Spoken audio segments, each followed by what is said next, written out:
German coffee is actually quite good. What's up, peoples? Wednesday is here.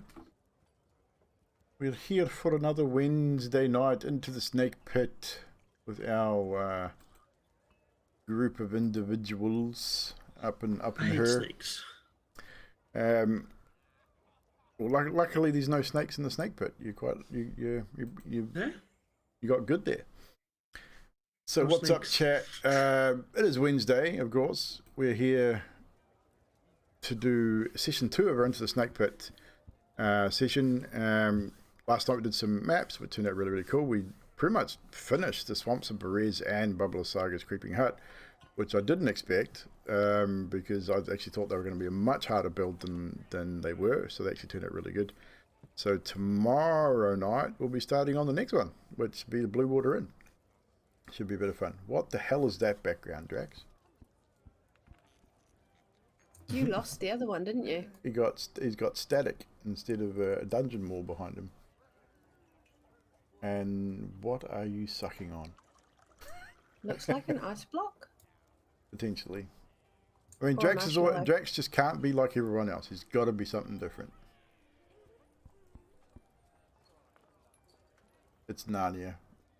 No, it looks like static to me. That's all we see is static. Really, it's weird looking, whatever it is. But anywho, it made you stand out really well. We'll say that. Revan, what's up? Drax sticking something shaft-like in his mouth. I know, right? We lucky we're an R18 channel, so we can get away with that kind of stuff. But anywho, so we're gonna pretty much get right into it. You guys, if everyone's ready to go, you guys can all take a long rest if you wish. I don't think you guys really did anything last session to warrant it, but just to be safe, on your sheets, give yourselves all a long rest so that we can, because pretty much that's exactly what you would have done leading into this day.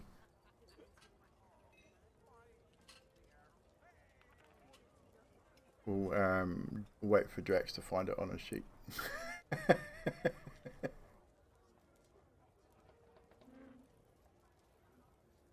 So you need a long rest macro so that I can just stick it on my bar. I don't know if there is a long rest macro.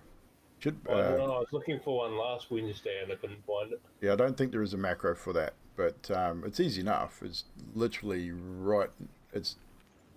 You got your hit points, then you got your hit dice, and it's in that box to the right of your character portrait on your sheet. You got S rest and L rest underneath the hit dice number.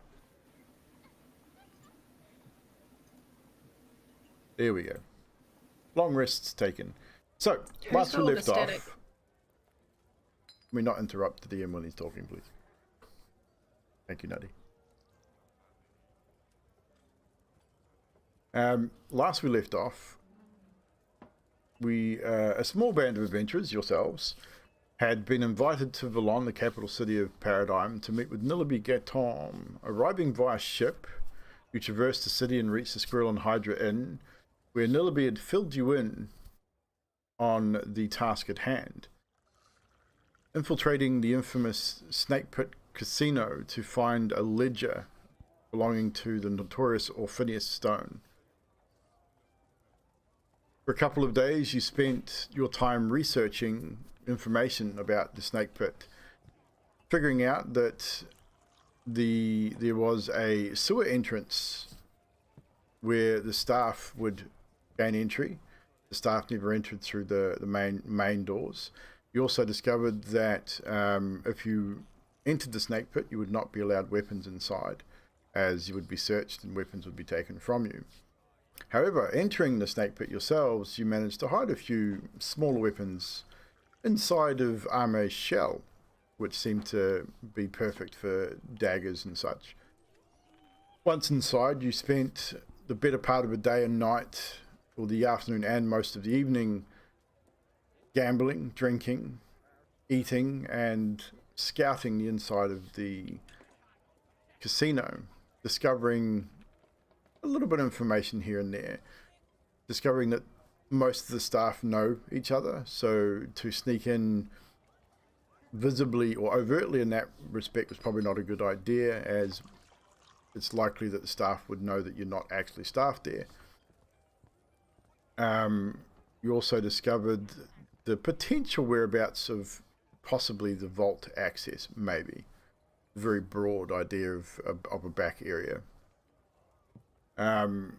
Short of that, there was a couple other instances with other people that may have lended information prior, further information potentially. You eventually made it back to the Squirrel and Hydra Inn, where you rested for the evening, and we now rejoin you the following day. It'll be sort of morningish, just not long after sunrise.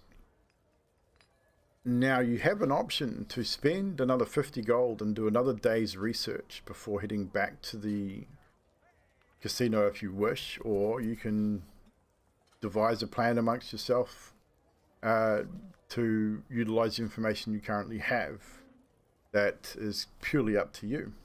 So I'll turn it over to you guys and let you discover what you're going to do. What static could you hear, Nutty? Don't know. That just sounded like somebody had static on the microphone. I didn't hear it, so it must have been just you.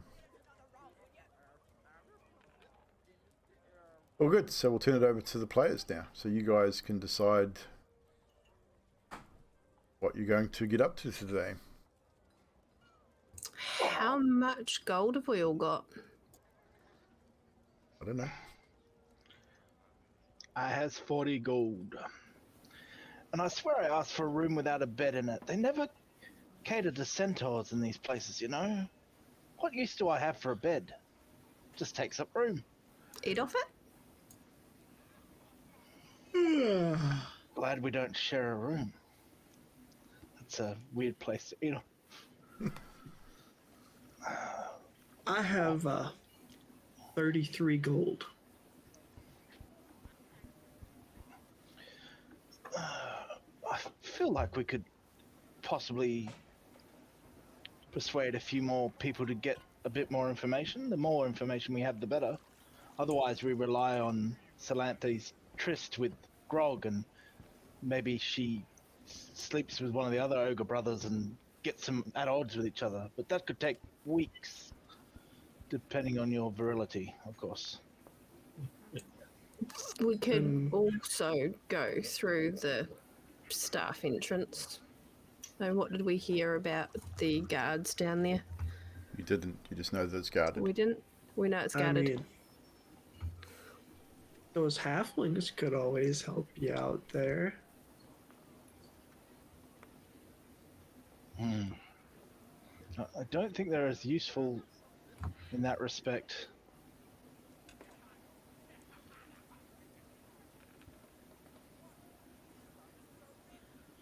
Shall we pull in our gold and get some more information? I think so. The more we know, the better. Arme? Should we ask Arme? Are you with us, I think Arme? so. Hello? You shouldn't be too worried about beds. It's chairs you should be worried about. How much gold do you have?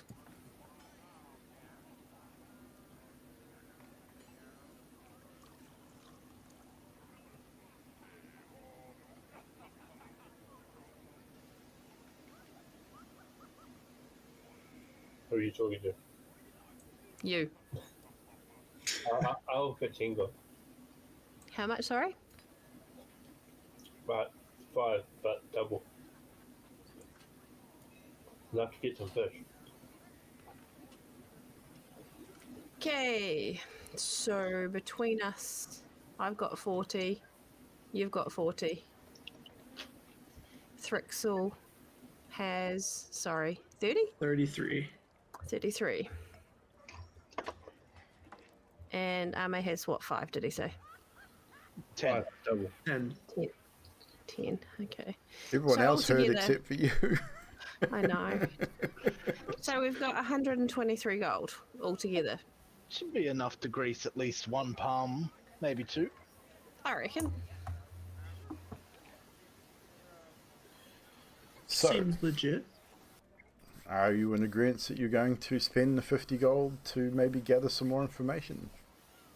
Yep. I'm 10 of all that being for it, our maze, so we can't buy any more fish.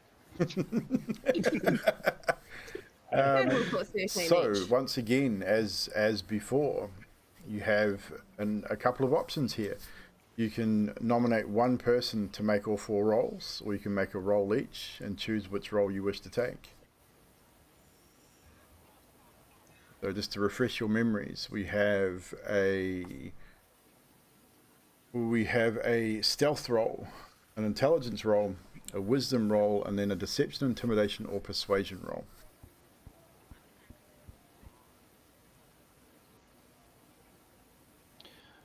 I could do the persuasion. So Or can I if I intimidation. don't roll a nat 1 again. Or I can do intimidation. the stealth roll. I'm not very dexterous, and I'm not very whatever. So basically, yes. So Okay. it's Or I could do the dex. so you got dexterity, intelligence, wisdom, or charisma as the stats you're looking for here. Yeah. Charisma's my highest stat outside of strength, so I'm wise. I speak the way of the fish. Yeah, Okay, I'm so- charisma or dex. Arme would be intelligence. perfect for the perception check if he's wise. The investigation check would be the intelligence. I can do the I can do the investigation. Okay, so we're having So I'll do the stealth then. and that leaves okay. So cool. So we'll go down the line here. So we'll start with a stealth check.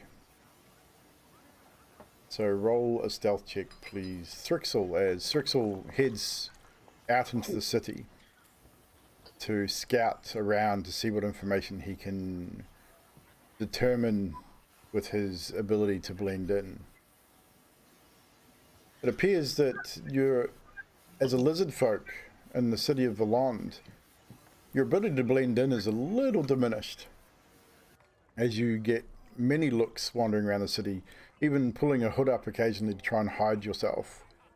You head back down to the sewer to potentially scout the sewer entrance down which you found earlier. You get confronted by 2 large ogres. What are you doing down here? That's the way out. Unless you want to go out in a box. And you leave, knowing that you're outmatched by the 2 larger individuals. But you do get the information that there is only 2 guarding this particular entrance. Next, we have our investigation check, or our intelligence check. So that will be Salanth with a 14. So, Salanta, you head out, you hit the library, and then from the library, you head out into the street and you start just watching people and gathering, looking for people that may work at the snake pit. In your little investigation, you find out that the sewer entrance may not be the only entrance. There may be another hidden somewhere within the sewer, although you're not entirely sure where. But there is potential to be another entrance somewhere in the sewer system. Big sewer system, so kind of hard to pinpoint. Next we have the perception, or wisdom. So Arme, you head towards the entrance and start watching patrons come and go. You head towards the sewer and start watching the staff come and go as well, trying to sort of get an idea of what's happening. You get what seems to be a feeling for a changing of a guard at some point. Can't really pinpoint the exact time, but it seems to be somewhere around before or just after dusk, where the guard changes and there's only one on the service door in the sewers, potentially. Not 100% on that. But there is definitely a guard change which leaves that entrance only guarded by one guard, not two. And lastly, we have our charisma roll. So deception, intimidation, or persuasion. As Manus, you head out and maybe start talking to some of the staff themselves.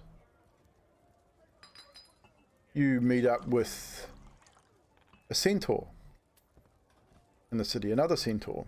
This centaur is not exactly on the right side of the law, shall we say.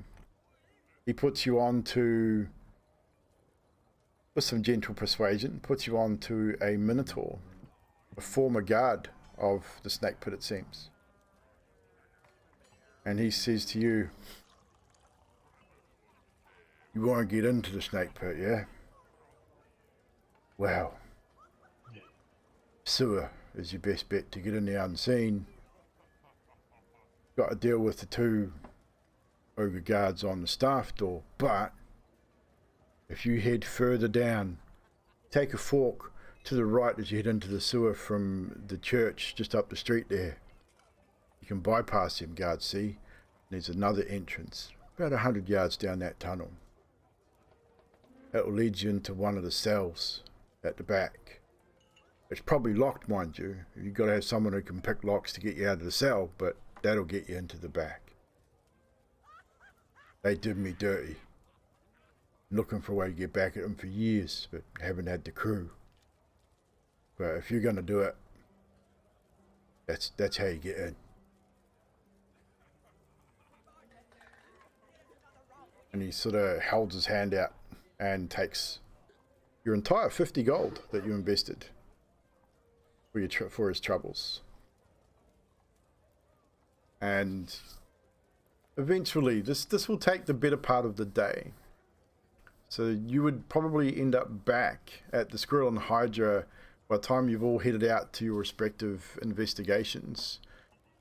You meet back at the Squirrel and Hydra about sort of 3-4 o'clock in the afternoon, which is not bad. You know that the snake pit with your previous investigation starts to pick up about dinner time anyway. So there'd be more people in there, more people for guards to watch perhaps, maybe less eyes on other goings on. And I'll tell you guys, you actually made 3 successes there, so which is why you got the information you got. So you have met back at the Squirrel and the Hydra with the information you now have. You can share it with each other or do what you need to do.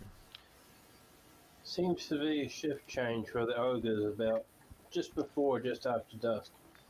That's what I learned.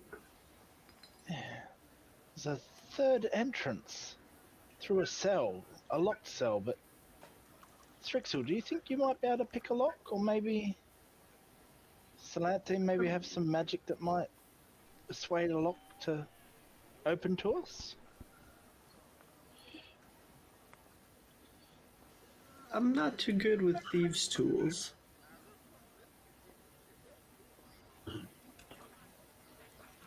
I mean, if in doubt, we could brute force it, perhaps.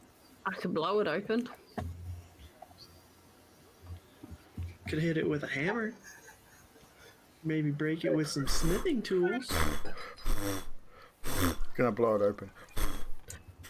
Could I, just DM question, could I Misty Step through? No. You need to be able to Damn see, it. with Misty Step, unfortunately, you need to see where you're going in order for it to work. Okay. Can I Dimension use a Door is the crowbar one. against it? Dimension Door is the one that you are able to do it without seeing where you're going. You guys would know.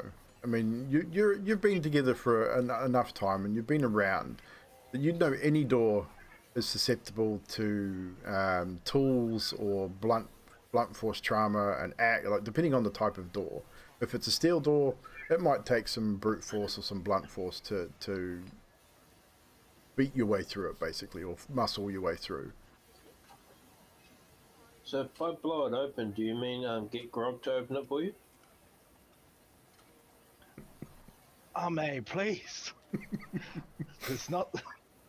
Diggity. I just look at Arme and I'm like, again?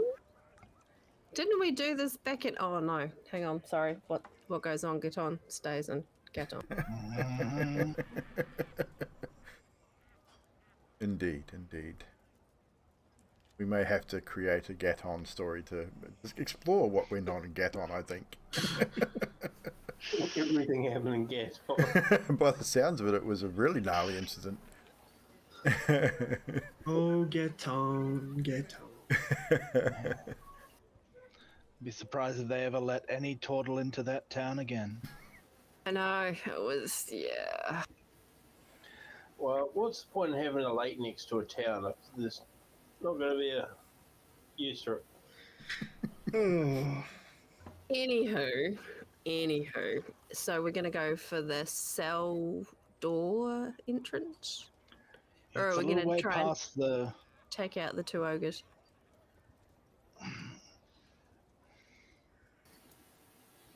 I'd say if we pick the right time and maybe catch the shift change, we can sort of size up those at the door and then decide if we go further down and take that right just near the church for the cells. Good thinking.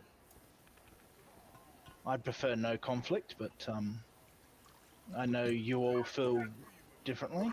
Well, quieter we get in, the easier it's going to be. indeed.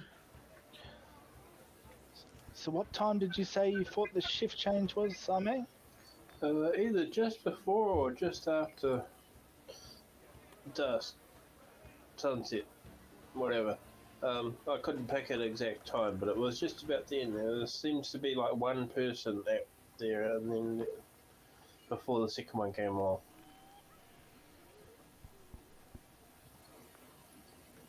If I'm remembering that correctly from like 2 minutes ago. You are indeed. Well, I don't fancy hanging around in the sewer all day, so maybe we head there later in the day. Sounds like a good idea. And maybe we go and pick up some supplies that we might be able to get through a door with. But I Easily. mean, I have a crowbar. That could work.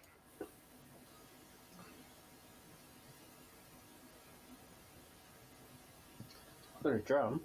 That's probably not going to be much help. I have a bag of sand, So do I. a book, a pen, and a small knife. So bag. I'm really not Asking much why I help. have a bag of sand. I have a jar of dirt. I have a jar of dirt. I always wondered and wanted to ask, why are you carrying around that sandbag? Spells. I don't ask RMA why he's carrying anything. It's Well, I've got to keep the bag of sand on this side of the shelf so that the pool table doesn't fall over on the other side. I can't argue with that. I don't even know what you're talking about. In my house. Which Oh, right, in the in the back here. It sort of makes me wonder where I put my shield, considering it's the same size as my house. At the time I go to sleep. Do you have a bar? No, never mind. Right, so what shall we do until So you're going to say butt or bar? bathroom? Ah, okay. I just got a bit worried there. I tried the window.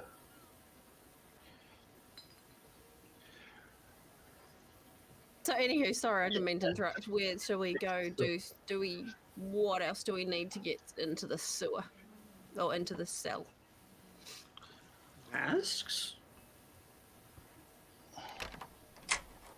More uniforms? Are we going to go in dressed Oh. as staff? Just like hide our faces. So then if it goes bad and we have to back out. I mean, we are a centaur, a lizard folk, and a turtle.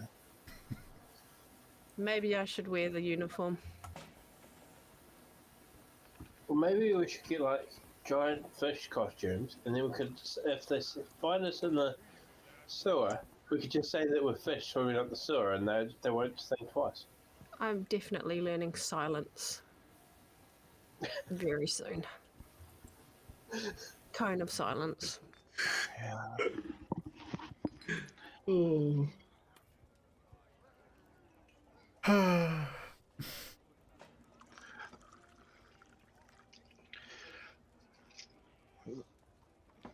So maybe we have a passage of time before it gets any weirder. Yeah, so I believe you've made your decision that you're going to collect some items which may help you make it through a door. I mean, you can buy thieves' tools. Just because you're not proficient in thieves' tools does not mean you cannot use thieves' tools or the implements of picking a lock. It just means you cannot add your proficiency to the roll. So basically means you're still using sleight of hand to roll a lock picking check. Just obviously you don't get your proficiency added to it as you're not proficient with the thieves' tools. So anyone with a reasonable dexterity can pick a lock. Just for reference. Because I know some people sort of get locked into that idea that only a rogue can pick a lock. Anybody can pick a lock with as long as you have the tools. I'll give it a go. Let's get some thieves' tools. Okay, so you're gonna be wanting to purchase some items. So you've got a crowbar. You said that. You would all be intelligent enough to know that a wooden door would be susceptible to an axe or a warhammer, or any kind of blade would be quite easily able to get through a door. Or But an a eldritch steel door perhaps might be a little bit of a different story. A bladed weapon's not going to have as much effect on a steel door as a blunt weapon. So whether you decide to purchase a warhammer or a mace to aid in that is up to you.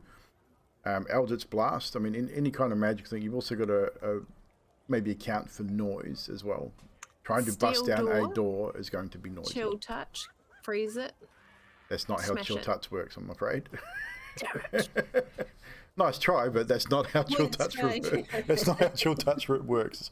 Chill touch is a necromantic spell. I know. I was just. Well, nice try though. I mean, tried. I'll give you a try. So you buy the necessary tools. We'll say you spend another 5 gold on a set of thieves' tools. We'll say a mundane warhammer, a 2-handed warhammer. So Manus and Thrixel, maybe even Arme would definitely be able to use those. The 2 paladins definitely would be able to use a warhammer to potentially break down a door. Can I buy some thieves' tools just to give the whole lock picking thing a go? What did I just say? I heard Warhammer, Thrixel, and Manus. So you weren't listening, is what you're saying? Because didn't I just say that you bought thieves' tools? You spent 5 Oh, shit, gold okay. and bought Sorry. thieves' tools and a warhammer. I was writing down Warhammer. I'm pretty sure. Chat, is that what I said? I'm pretty sure that's what I said. I'm pretty sure other people heard me say thieves' tools. Sorry, I got to give a shit. It happens all the time. You buy the necessary equipment. You wait. Say maybe you're looking at. You know you're getting close to dusk. Maybe about half an hour to an hour before the sun starts to set, and you start heading with the instructions that Manus was given.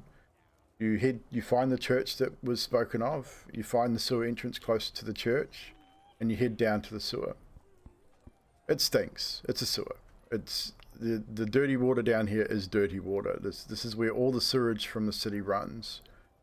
You can understand why a less than legal operation would have an entrance in a place like this. No one's going to come down here looking for it, and if they did, it's going to be hard to find unless you kind of knew exactly where it was, and it stinks, basically. You find rats, all manner of bits and pieces. This also doubles as stormwater, so it's not just sewer. It doubles as stormwater draining for the city. So you've got all manner of debris from storms and stuff washed through here as well. Piles of refuse, piles of old wood and things like that. You eventually find your way to an area. You guys may not be able to see a whole lot, as I would say you would have torches lit. So you can right click your token and light a torch if you wish. You should have torches on you. Only one person may need to do it, I don't know. But if this is not the order you think you would go in, let me know and we can swap it around, but I've sort of kind of just put you in at this point. Which direction are we going? I can cast light. This is the direction. You've come from this direction here on the bottom of the map, and you're moving forward. Now, this is the area you've been told where this door is. You haven't crested the corner because Manus's information has told you that somewhere down this corridor is the staff entrance where the guard are standing. So you haven't kind of crested the corner yet. It's a fair distance down there. Welcome on in, Raiders. Voivode, what's up, dude? So it's pretty much up to you. I can tell you, you will all need to make a perception roll to see if you can find this secret entrance. It is kind of dark. You're still not entirely sure what you're looking at, but it is dark. It's not very pleasant down here. Can I? Who's in front of me? Is that is Thrixel. Thrixel? Can I touch Thrixel's what he's got on his back and cast light? Can you touch Thrixel? Ooh. And cast light on his. You're touching me? My backpack? His cloak. You on can. His backpack. Did that light up anything? Can't tell. You just want me to light a torch on my character? I've just done it for you. I just can't see if it's actually lit anything up. I mean, I can see on the map so far. I could only see my token before somebody lit themselves up. Okay, so Thrixel's got a torch lit. So you guys can all see each other? Yes. I can. Cool. I have That's been all the whole time. yeah. I don't know why. Yeah, because you got dark vision. That's why. I accidentally hit it twice. Oh, duh. Yeah, so the light is it's a very narrow corridor, that's why you can't really see anything. So you have light cast on you, which lasts for, I don't know how long, but I think it's like 1 hour. So you got light for an hour cast on you. So Salant, you can dismiss that as an action as well, if you need to, just so you're aware. So perception checks all round. We had Ame with a 14. Manus. That was old ones. They were old ones. Okay, everyone needs a perception check, please. The 10 from Manus. Natural 1 from Thrixel. Damn. 23 and 11. So Thrixel, you're looking around at this wall going, man, I just can't. I got no idea. This all looks like solid wall to me. Manus, again, you're not entirely sure. You know this is the place. This is about 100 yards up from where you're being told. And it just doesn't... You're not sure. This is the area. This is it. You know this is the place. Salant, even you're not sure. You're looking around going, yeah, no, I can't really see it. Ame, however, maybe it's your turtle-like abilities being near water, or the fact that someone's just shone a nice bright light in the area. You see the discoloration in the stone just up behind Thrixel there, just behind his head, basically, where he's standing. You can see a discoloration which looks out of place to you. I'd say that it's probably because he's the only one not gagging at the smell. Probably. He's used to it. I would say so. That is a distinct possibility. I can see a discoloration on the wall just up there. It looks out of place. With that being said and being pointed out by Ame, Strixel, you turn and you open this area here. I'll move you at the moment because I know there's no actual other walls here, so I need to move you in a particular direction. So just bear with me. I have dark vision up to 120 feet as well. Yep, which will come into effect in a moment. So I'll move you guys through at the moment, so I won't get you guys to move. Finally, Ame's penchant for being stinky has paid off. Well, keep your guys' constitution enough to make you not throw up because you're used to hanging around with someone that smells like this all the time. I'm going to move you guys over to here. Now, what you will see is not actually what you can see. Just bear that in mind. This is just a narrow tunnel, which it's about 10 feet wide, so it'll lead you through to another seemingly blank wall. But we'll keep the perceptions you have. Ame, you're able to spot it almost immediately with the light that you guys have, and you spot the door that leads you into this cell. Now it's a small cell. I'll put you all in here. We'll close that door behind you. But you are now in a small dark cell. You can now move yourselves around if you want. Put yourself in a position that you need to be. Go up. We're getting some weird interference somewhere. I know how to stop that. Solved. It was just auto gain on yours, Jax. It's fine. We've fixed that problem. Sorry. No, it's just I had the auto gain on. Just turned it off. So, you don't really hear anything in this place. It's weird. It's very quiet. You can maybe off in the distance hear maybe the bass of music potentially. Like you can hear the lower end. It's very, very, very, very dull, almost through the walls and stuff here. I need you all to make another perception check. Now, these doors are solid. They are iron doors. They're not wood, but they are solid doors. So I need another perception check from everyone.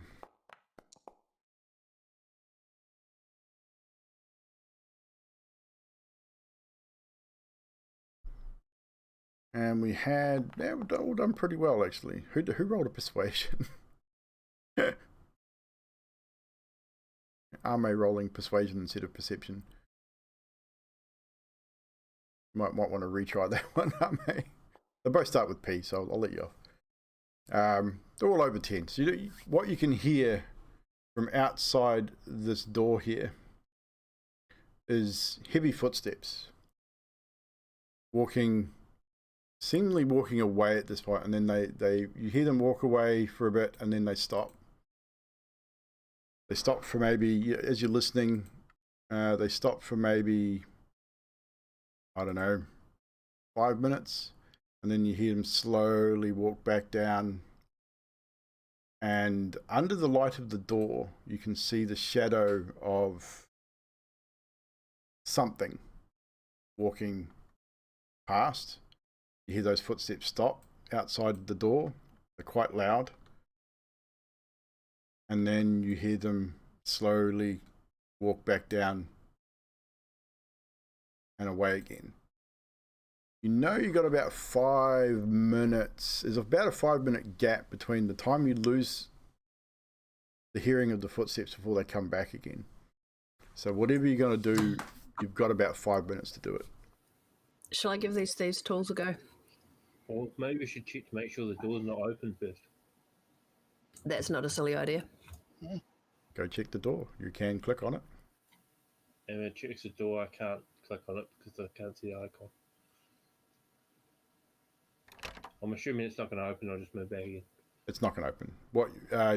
It's weird you can't see it. Maybe because it is locked, but you click on it and it's definitely locked. You hear that sort of jiggle of the lock. I think because Thrixel's in the corner, that's better. Oh, there you go. Now you can Because see he's it. in the Because you corner. were Because blind he's got at the that light. point. There you go. It makes perfect sense.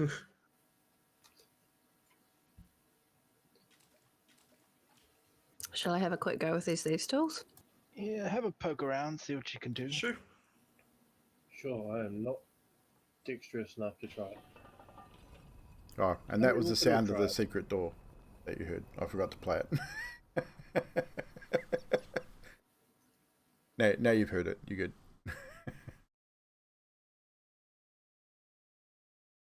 So you will need to roll a sleight of hand check, which is basically a d20 plus your dexterity modifier.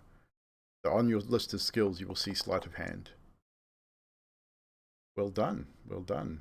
Let me read something before we go any further, now that you're actually where you are.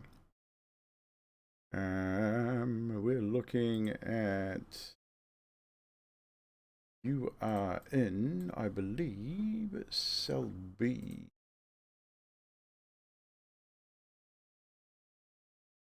So in this cell, obviously you got it's in darkness.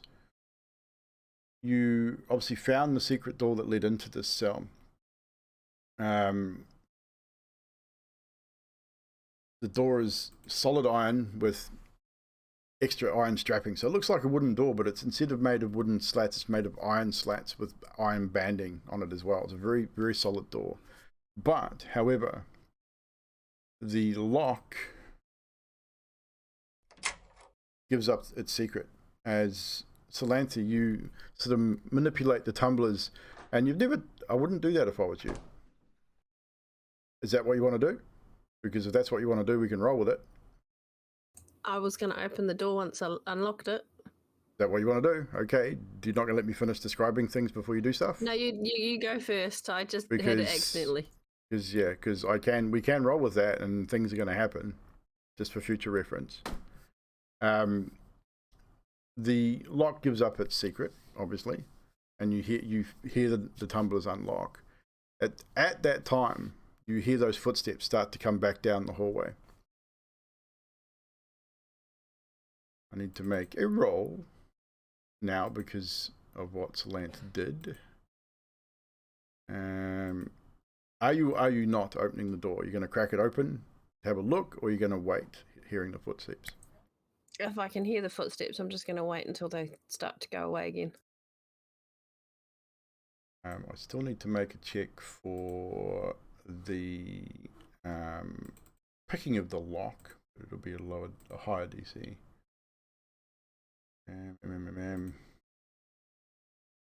Ooh, he's got a pretty high passive. Forgot about that. What was your sleight of hand? 16. I'll get you to roll a stealth check just quickly for me, Salantha. Because he does have this guy has a pretty high passive, so we need to figure out whether he can hear you naturally on what you're doing. That would be a natural 20, so I would say you're good. You managed to pick the lock with virtually no sound, it seems. You hear the footsteps come back down again, stop outside this door, turn, then slowly walk back the other way. Now, with a natural 20, you can slowly open the door. You can click it open now, because it won't actually make the noise that it makes. But you slowly push open the door,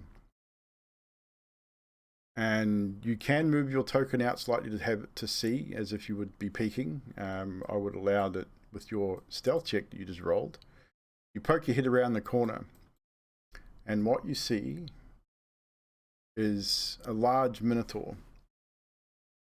Shaggy brown fur, carrying a large axe, and he's walking towards the opposite end here, and he stops.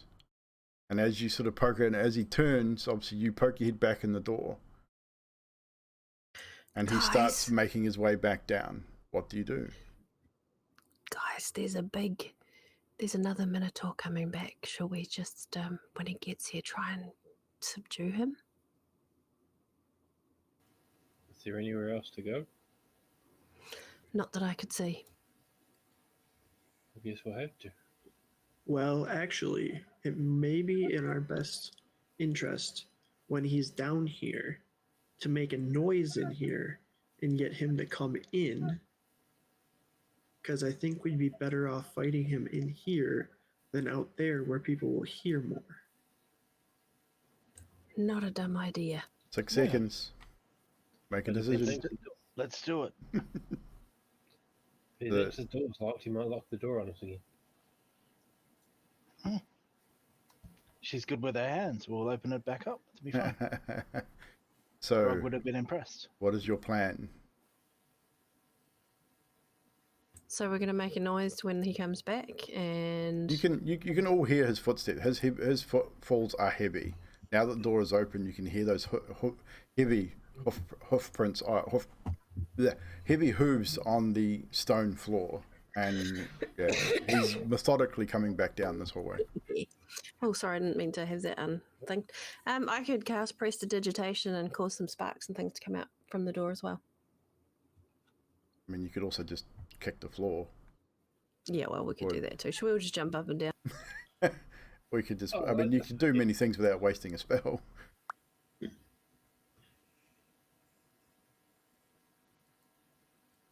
So, what are we doing, guys? Manus will be right next to Arme, and as he hears the hoops come back, he's going to kick his back legs into the wall. Poke! That'd definitely do it. And you hear him. Obviously, you hear those footfalls as they get closer. And Manus, you can now see the hulking figure as he sort of breaches the doorway there. You kick the wall, and he turns and looks directly in, and just looks in. And it's like, "What are you doing here? How'd you get in here? Who are you?"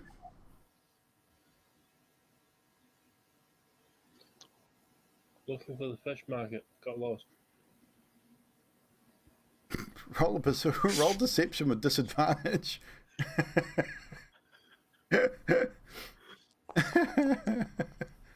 It's still pretty high. Wow, that's stupid high. Still not enough to beat him though. He's got a passive of 13 with a +2. He's got a +2 of intelligence. He's gonna sort of look at you and go, "What, you think I was brought down in the last shower? What you doing here? Speak before I call the rest of the garden here. How'd you get in here?" Well, we're just looking for the cafe. Would you be able to come in and give us some directions? "Oh, for fuck's sake, the lies. Mr. Stone's going to want to talk to you."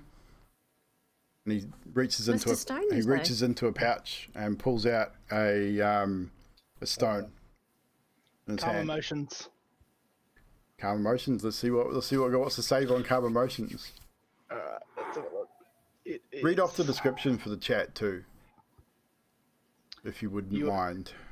You attempt to suppress strong emotions in a group of people. He's one person. There's one person, but Each, he's almost as big as Big Group. each humanoid in a 20-foot radius sphere centered on the point you choose within range must make a charisma saving throw. Charisma save, okay. If a creature fails its saving throw, choose one of the following 2 effects: charmed or frightened. Okay, so we got a saving throw. Yeah, All creatures? 15. He got 11 because he's got a -1. Is Yeah. that all creatures? Just It- all It's all creatures within 20 feet, so that'd be Arme. everyone. If you center, depending on where you center it, if you center it back here against this wall, it'll be just him. So see what happens when I roll it, because I should cast it. I don't know why it rolled. I don't know Yeah, why it the cat rolled did. either. Oh yeah, it would catch Arme as well. Is it? I got dirty 20, so Yeah. Yeah. Oh, there you go. So it did do it. So, yeah, he definitely failed. So, but I'll roll it again with that just to see. So he still fails. So I have to roll a charisma save. Everybody I take it. does, Yeah. including Manus. Well, Manus, you wouldn't have to. You cast it, so I'd say you'd be Yeah. fine. Charmed by myself. And you're concentrating too, so it is a Yeah. concentrated spell. So he definitely fails as he reaches into grabs a stone out of his pocket and goes to speak something into it as the spell goes off. So what are you choosing here, Manus? Oh, you got that for me? Thank you. And I'll hold out my hand to try and persuade him to give me the stone. Come in and give me the stone. He sort of looks up and he sort of blinks his eyes a little bit. I don't know. Roll a persuasion check with advantage for me. Yep. I mean, it has sort of calmed him. It has calmed him, and technically, he is charmed by you at this point. 25. Holy shit! He sort of says, well, all right. How'd you get in here? You're not supposed to be in here. You know that. We came for the party, remember? Get in here, mate. Come on. Party? What party? He moves in and hands you the stone. You know it as it. You know how it worked out, right? I Yeah, mean, mate. You're new, eh? Aren't you the new guard we hired? I didn't think we hired centaurs though. Oh, Someone they're said that they were branching out. different, but Yeah, branching out a little bit, mate. It's fine. We all got hooves. We all got hooves, mate. true. Why the lies though? Like, I mean, Fish, really? He looks over at you, Armane, even though he's definitely focused on you, Manus. But he looks over at Armane, gives him a bit of a scrunched up sort of look. He's like, why Fish? I mean, that's a dumb lie, man. And cafe, we don't have any bloody cafes around here. Thrixer, would you be a dear for me and close the door?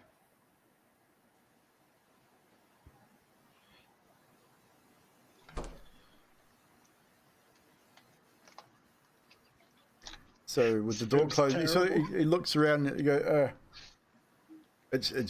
I mean, it's kind of cozy and all, but it's a little bit personal. I mean, I like you, but I mean, what we doing? Maybe you'd like him better if you were to give him your axe. I don't like That you is a very nice much, axe. That is a nice axe, though. He's right. but it's mine. I mean, I like you, but it's mine, and I got to keep it. I mean, I got this really nice sword. you can hold it though. Like, I want it back. But you can hold it. I Yeah. want it back though. Okay. Is it heavy? It is. I mean, I'm big, so it has to be heavy. Yeah. Right. Good for cutting things off, you know, like Yeah. heads, legs. And Alright. he's you can see he's hesitant, even with a 25. And I mean, he's still, you can see struggling with whatever this is. He did fail. He is definitely charmed by you, but he's struggling. You can see it. He's physically struggling to hand this over. Does anyone have any rope? I think everyone should have some rope. Everyone should have 50 feet of rope. I mean, 50 feet of rope is standard with any dungeoneering pack or any adventurers pack. So check your inventory. If you haven't got it, you haven't got it. Yep. I've got silk and hemp. Well, there you go. So what are we doing, guys?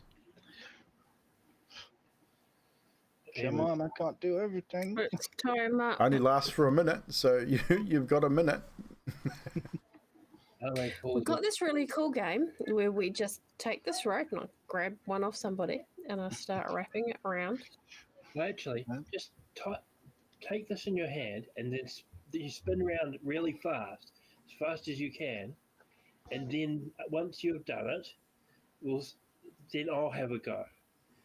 And then He's looking at you guys like he's looking to you, Manus. Like the rest of you,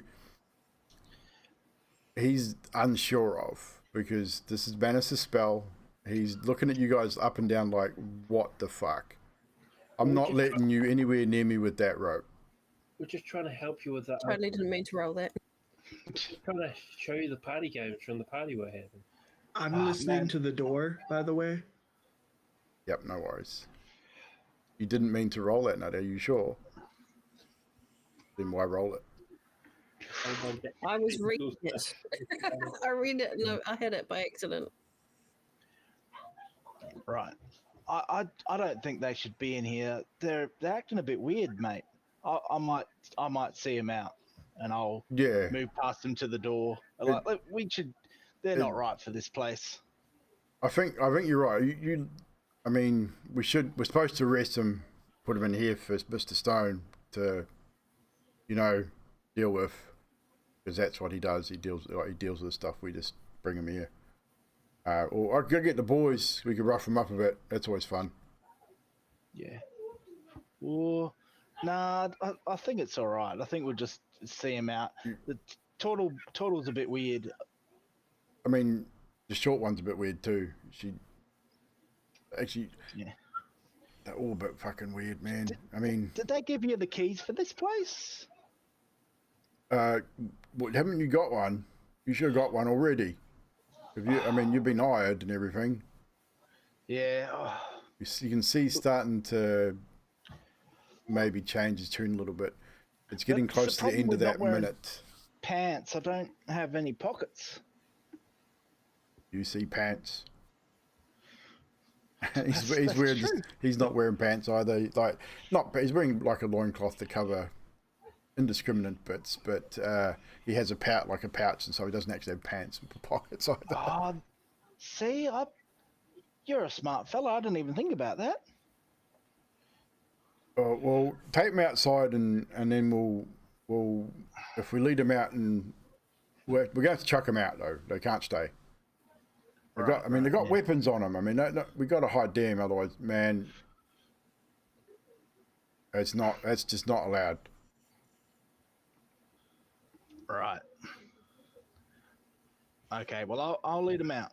Okay, so lead them out if you got to lead them out. Okay, come on, you guys. Let's go. I'd say if we're looking at a passage of time here, you've got about 10 or 15 seconds to do something before the spell wears off. And I'm assuming it works similar to a charm where he will know exactly what's happened to him.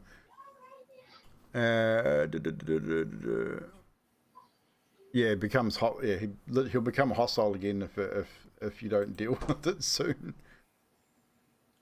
So you just shut the door behind you as you go out? Should we just, take him out, guys? Just, I shut the door.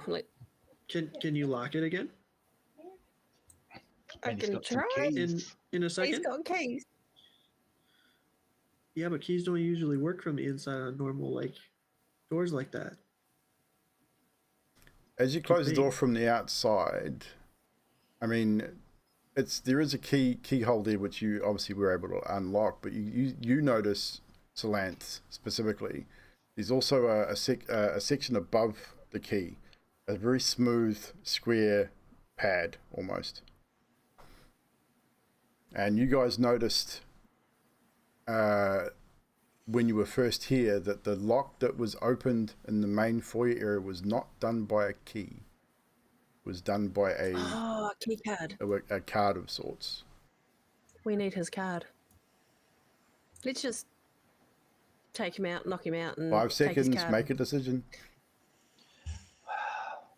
Violence is not violence. You had his axe, so You do still have his axe. So he is unarmed at the moment. drawn swords.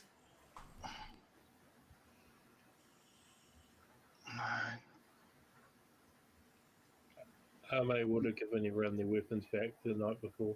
Yeah, I would have, I assume that. I assume that one. Manus is conscientiously objecting, but he knows Okay. shit's about to go down.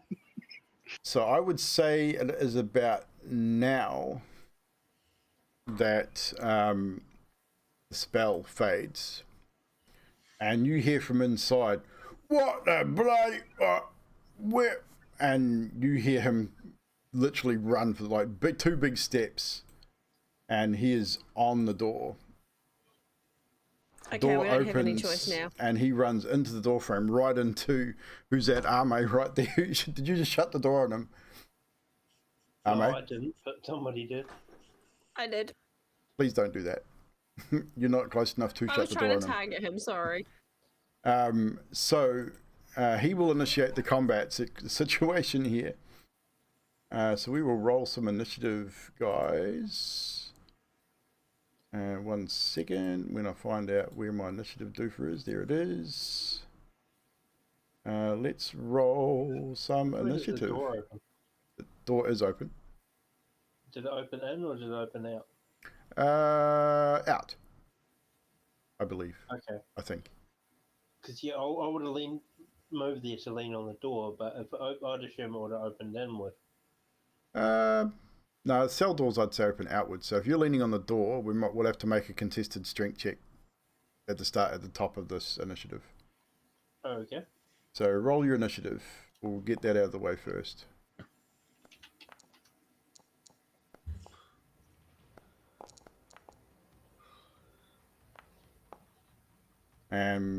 So we've got this. So Thrixel is first on the initiative order. But what we're going to do before we begin the combat, we're going to make a contested strength check. I'm hearing noises in my ears. Oh, getting messages from Baz. So yes, so we're going to make a contested strength check first off. So Ame, we need you to make just a straight ability check against our friend Minotaur, who failed. You failed, so he beat you. Only just. So he forces the door open against you, forcing you back away from the door, and he pushes himself into the door frame, preventing you from closing it again on him. But the initiative has begun, and Thrixel, you're first on the initiative. Indeed. So he's from where you are, you have Ame right in the doorway. You've got this hulking dude in the cell door. So you're probably going to struggle to reach him from there, with Ame being right there, unfortunately. okay. Well, I'd say that if he's pushed the door open, then he would have probably pushed him back a bit. If you want to move out the way, if you want to say that's what's happened, 100%. He definitely pushed you back away from the door. Yep, there you go. So that'll give you an opening there. Don't move your token. We can say you've moved into that space and pushed up enough to attack this Minotaur. Okay, cool. Well, then I will start my attacks. Don't forget to target him. I notice, Manus, you'll have to de-target everybody. I think you've targeted everybody. So I think alt-click on them will remove that targeting from memory. There we go. So I will swing my sword. Yes, should be good. Swing your sword, indeed. That will miss, unfortunately. And I get another attack with my action to attack. You do get 2 attacks in the attack action. There's that. That one will hit. So you do 4 points of slashing damage. And then, as my bonus action, I'm going to swing with my offhand. Go for it. So a flurry of blade blows from Thrixel. He's winding up, slashing, twisting and turning. Again, hits with another offhand attack, this one finding better purchase, dealing another 8 points of slashing damage. As you open up a small wound on the forearm of the Minotaur, and he sort of just grunts loudly. He's looking at, you can see him poking his head around the door, but looking at you. He is not happy. He sees that you have his axe, and he wants it. So he's focused on you at this point. So that is now his turn. He's going to shove forward as much as he can, which is only to about there. He will not be able to make a weapon attack, however, because he no longer has a weapon. But what he can do is he's going to just, basically, for want of a better term, he's going to attempt to headbutt you, but he's going to try and gore you with his horns, Ame, as you're right there in front of him. So he's going to target you, and he is going to gore you with his horns, which I believe is a 13 hit, Ame. You have a shield and armor. I think that misses you by a mile, doesn't it? You're muted, dude. Yeah, misses me by a mile. You're like 19, I believe, so you're good. Yep. Although on mine it says 17. I don't think you've got your shield on. It still misses either way.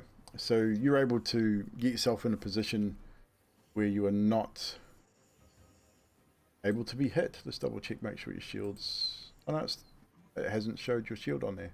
No worries, I can fix that. Showing it on your sheet, but not on the thing. No problem. So that is pretty much his turn, I believe. He only gets the one attack. Let's double check here. Shit, I forgot about that. We'll use that next time. Salant, it's now your turn. Ame on board with Manus following. So you're behind Ame at this point, Salant. So you probably can't see a whole lot without stepping to one side to get line of sight. I was going to say, I'm just going to move over to here. And then I am going to target him, and I'm going to Eldritch Blast. Target him with the Eldritch Blast. And I think I get that twice. You do. You get 2 shots with that. So the first one, 15 to hit, hits. And it does 4 points of force damage. The second one also hits and does 6 points of force damage as you strike this 2 snaking arcane energies, almost like magic missile, but a little bit harsher and darker in color, and just strikes the Minotaur in his chest. The singeing of fur can be sort of, the arcane singe can be felt. He takes the force damage. That would be the end of my turn. That would be the end of you. Ame, it is your turn with Manus on board. So Manus has got his thing, doesn't he? Got his axe. Manus has his axes, yes. So he is unarmed. Fucking hell. Not Tolver. Not Tolver. I've already said emo tonight. Too many characters. Ame going to hold up his shield at him and swing with his Morning Star. No worries. Swing away, sir. That will be a miss. Unfortunately, just misses. And I do get 2 attacks. You do. Roll your second attack. 15. That definitely hits. 13 damage as you crush down onto his upper shoulder with your Morning Star, and you hear the bone break under the heavy blow. He's looking a little worse for you. He's not too bad. I mean, he's still up. Is that your turn? Are you going to move? No.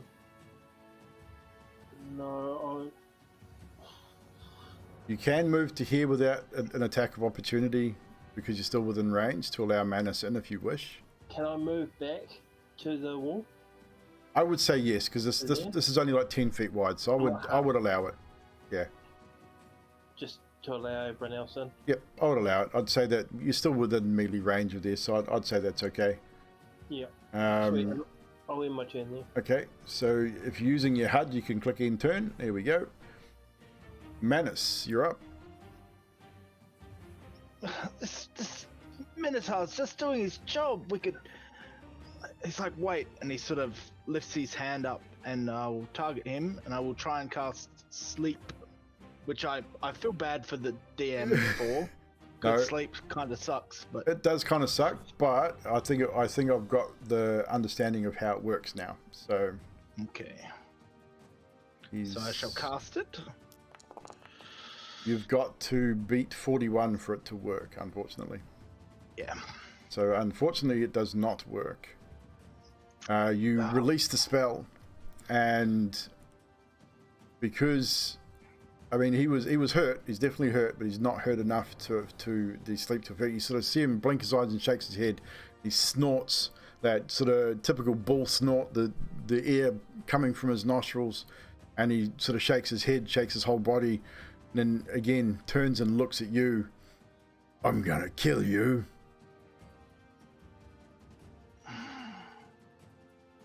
Right you are. And I'm gonna back up. End your turn there, if that's all you've got to do. So on Yep, your that's HUD, all he would do. on your HUD end turn, and it should automatically skip to Thrixel. There we go. Thrixel, you are now up. It is your turn once again. I'm go hacking. Go hacking. Not on my watch. Ain't nobody dying over here. 19 hits. First swing of the longsword.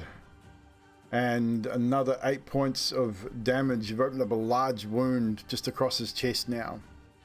And it's not looking good at all. He's got open, you can see open bone and wound. It's pretty deep. Your second attack.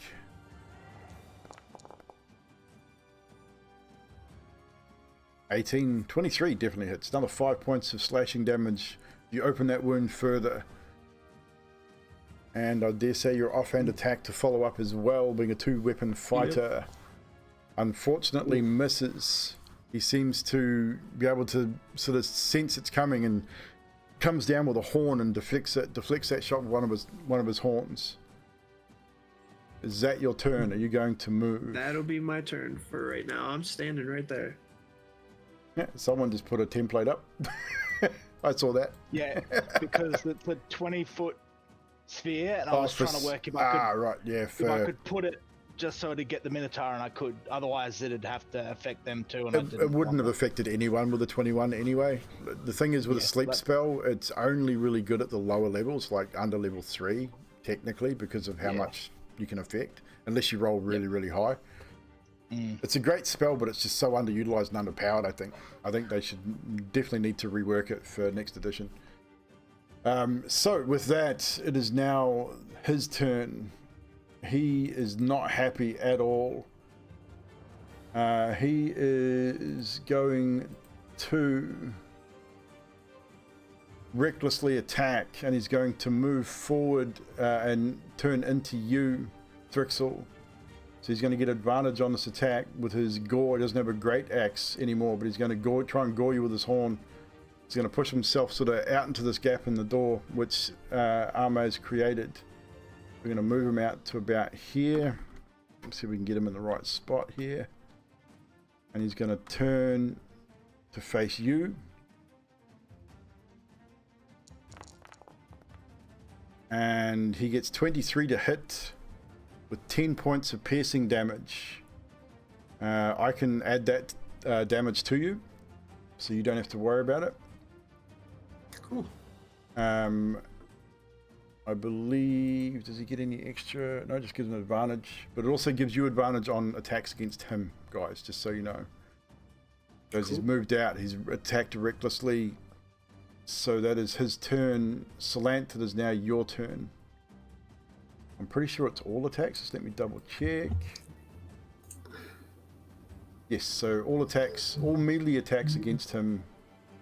No, attack rolls. Anything with an attack roll is advantage. I am going to cast Sacred Flame. So target him and cast Sacred Flame. Is that a cantrip as well? Yeah. No worries. They're all cantrips that on. That's So, a DC setting. Dexterity save. saving throw from Mr. Minotaur here, which he will not save. So he will take the 6 points of radiant damage. He's not looking healthy. He's starting to look pretty bad now. If you're on your HUD and that's your turn, click end turn, and it'll move around to Arme. Manus on board. Arme's going to say, why couldn't you just take us to the fish market? and he's going to go at him again with the Morning Star. Pummel away, sir. Pummel away. Take advantage, right? Yes, at advantage until his turn again. So that definitely hits. Does 6 points of damage. Another bone breaking blow from Arm as he raises that Morningstar high. Oh, fuck. That one will miss. Again, finds Horn as he sort of sees that second one coming, moves his head and strikes the corner of the Morningstar, sending it wide. And I'm at 10. And that's your turn, Manus. You're up. Your sleep spell has not taken effect. This you can tell just by looking at this Minotaur. He is going to fight to the death. He is raging. His eyes are bulging red. He is not willing to lay down for you guys at all. So I place his axe against the wall where I was standing, and I come down like, "Hell's helm, forgive me!" And I grab my greatsword out, and I'm just gonna smash. Great sword away.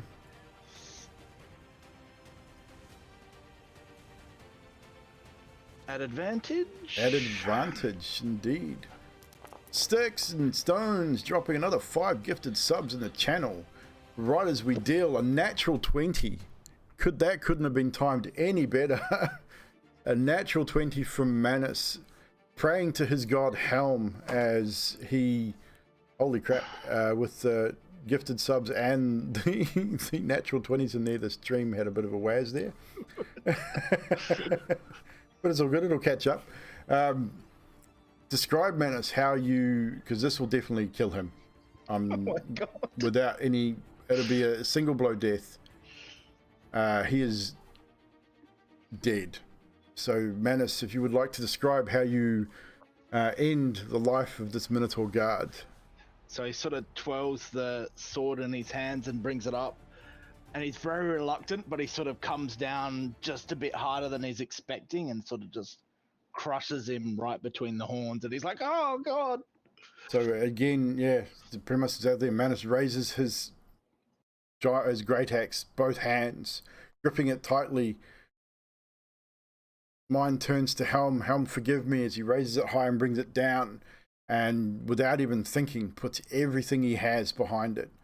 Striking the Minotaur between the horns, splitting his head, the cracking of the skull, the viscera, the brain matter splattering in all directions, covering pretty much everybody in the vicinity as the great axe down through the clavicle, through the top of the ribs. The sound of bones breaking under this heavy blade is very audible. And you make it almost probably a third the way down into the ribs before your sword stops, and you have to sort of give it a bit of a pull to get it back out again, as he just doesn't even really make a sound. The sound of the blood sort of bubbling out of the open wounds, this gaping open wound now, as the body hits the floor with a heavy thud, motionless. I've got brains on me, and I cast prestidigitation. And you clean yourself up with prestidigitation. Not a problem. I always like to get a little bloody. Not like this. Wow, that was impressive. End combat. Yes, I want to end combat. Oh, too bad I can't keep his head. He's split her in half. Can you see the card in there anywhere? So who's going to go through the pouch? Oh, It's me. Oh, good. I'll do Because it. I was So who having a- spoke up first? I think it was Army that spoke up It was first. Drax. Well, I'll grab him by what was the top half of his body and then pull him backwards Don't you get any more on me? into this corner. Yep. And then hopefully that'll expose his loincloth and Easily enough done. Yeah, you pick up, Axel- you grab the Axel. horns. Like, you have to do this. Like, you move your arms wide because he's split. So you sort of grab his horns and sort of pull his body back together almost to drag him back up. and he makes some squelching noises, and there's a big pool of fresh blood on the floor. It's going to be hard to kind of hide this amount of blood. There's a lot of it. Almost his entire body's worth of blood is now spilling out onto the stone floor. But you do find the pouch easy enough, and inside is 50 gold pieces, as well as the security card that you had seen on the guards earlier. So if we were to move this thing back into the, this is me talking to the group, move this guy back into the passageway which we came from, can you use your cleaning spell to clean up the puddle on the ground? DM, can I prestidigitate that one? Ooh, How it many times would I is. have to cast it? I would say with the amount of viscera that is on this floor, it's going to take at least, let's see, I think it's 1 cubic foot. So it's going to take you a number of casts. It's going to probably be 3 to 5 casts to clean it up completely. If you go over 3 within an hour, you'll be flipping a coin to see if you gain a level of exhaustion if you go over 3. Mm-hmm. So you can do the best if you can with 3, and hopefully that's enough. Otherwise, again, so firstly I'll get you to flip a coin. Hang on. I mean, I have a bag of sand. the other Ah, option is I saw a indeed. bed in there, which we could use what looked like decaying ruins of sheets to mop it up. There's also an option. I also have a bag of sand. We could just cover it after we've cleaned it with the sheets. I think they might notice a bag of sand on the. Yeah, I mean the floors here are pretty pristine. Like this place is Okay. kept pretty clean. So yes, I think a spattering of sand would definitely be noticed. But All right. Ame has made a relatively valid point. You have some old bedding in the cell, which you could potentially use to clean up the bulk of the mess. Prestidigitation would Yep. clean up the rest without any risk of exhaustion. That's what I was just You about might to be say. you might not be the brightest turtle there, bud, but you definitely do see some things. So Manus, you're obviously good at chopping. You could just chop this thing up into bits that are small as a move. Do we Yeah, I need to? don't You feel don't need to comfortable chop with them up. that. Yeah, you don't need to chop them up. I would say it's going to take you a little while between the 4 of you. You won't need to roll a strength check to move the body into the cell. Then grab the bedding. Probably half an hour to do the cleanup. That thing we ate for dinner last night, that was some sort of beef thing, wasn't it? Just, Salanth is Yeah. looking a little bit green right now. I mean, I was just take a haunch of beef or I haunch of Radilac off this guy, and If you want to, you can. It'll cost you a survival check to see how good the cut is. If you're looking at doing it, or just looking at hacking a leg off. well, I've got a sickle, so Yeah, it would take you a bit with a sickle. Sickle's not going to get through bone too well. the only other thing I've got to Morningstar. I mean, you can make tenderized beef if you want. Like, I mean, Morningstar will tenderize it pretty good. Actually, I know where there's a great big axe against that wall. Ah, you just do over there. indeed. So you can take that. I mean, you've got an affinity. You've got a real. You're starting to worry me, Jax. I mean, Tolvi likes arms. Fucking Amir likes fucking legs. I mean, Emilia was just fucking strange anyway. I mean, all these Well, be at characters that peace while you're at it. have this idea of like cannibalizing other other races in these games.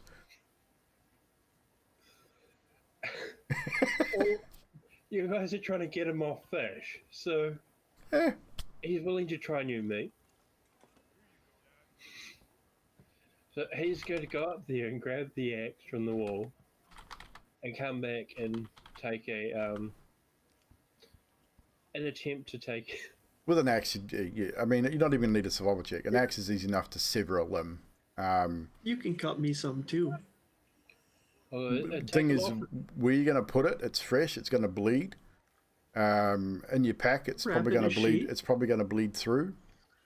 You've got possibly some options, but the sheets in this room have been used, so they're all bloody already. You've used what was makeshift bed in here to soak up the blood in the hallway before cleaning it up. So Surrounded by savages. yeah, This Minotaur probably had a family. He was just doing his job, and now you're going no, to cut him up and eat him. I mean, I'm having would you rather be flashbacks of dead? Austin Powers here. Yeah. Well, Thrixel, do you want to just have a quick bite to eat and then we'll continue? God, you guys are savages. I mean, sure. Or with the axe, chop off at the ankle, chop off at the knee, chop off at the waist. That gives 2 pieces and a hoof. So it leaves the hoof because you're obviously not going to eat that. He's going to take the calf for an eat himself and give the other bit to Thrixel for a quick bite. Anyone Okay, else want to? completely unnecessary, but okay, we'll allow that. So, you have a quick bite to eat. It's not going to do your breath any favors. I'm telling you that right now. What is Manus doing while this is going on? Because I'm dare say Manus is probably quite upset by this. And he just sort of walks up the hall. He's like, it's not. Everyone is redeemable. This is redeemable. They'll be fine. They will be fine. You remember what happens in Get On? Well, sooner it'll be remember what happens in Belong. It just stays in Belong. I'll go up and put my hand on Manus's shoulder. If I can reach Manus's happened? shoulder. And just, You definitely would not be able to put your hand on Manus's okay, shoulder. He is I'll a put my centaur. hand You on are a Manus's gnome. leg. I don't know I'll if put my hand on his he'd. ankle. I and don't I'll know just if be, he'd "It's appreciate okay." that. That might be a little inappropriate. I mean, I'm just trying to comfort him because he looks upset. whoever's targeting Solanth, which I think it's Solanth targeting herself. You want to mind not targeting yourself? There we go. I think she was because she's using prestidigitation. Oh right, she was. Yeah, you don't have to cast it into the chat, Nutty. That one, everyone knows what it does, so you can just say you're doing it. But that was cool. It was good. So I'll turn it back over to you guys. I appreciate it, Solanth, and I also appreciate that you're not. Oh. Are you quite done, gentlemen? Pretty much.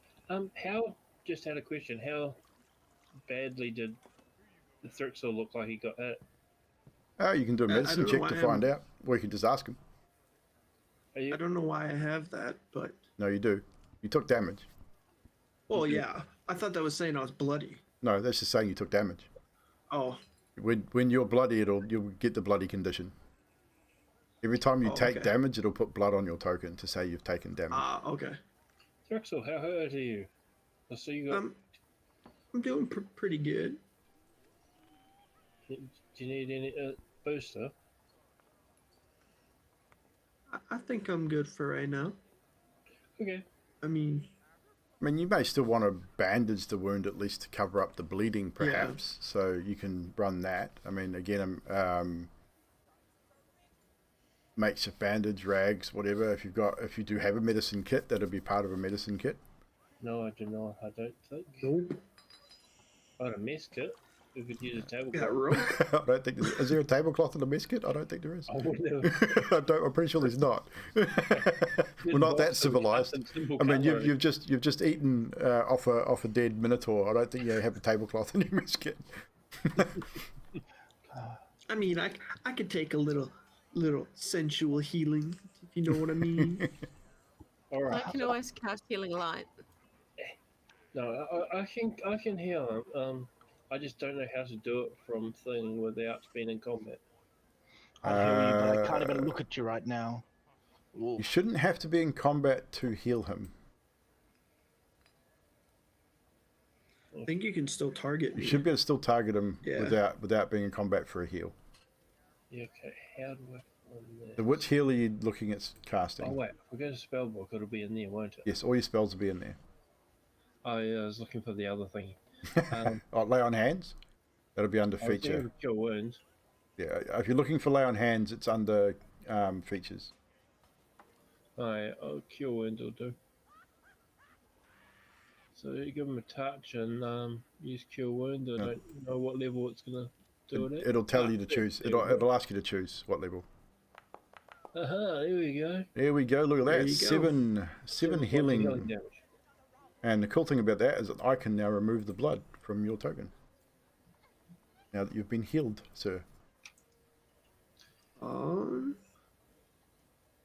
And There you go. I will add that to your token easily enough. cool. There you go. 7 points of healing damage. That was almost perfect. There we go.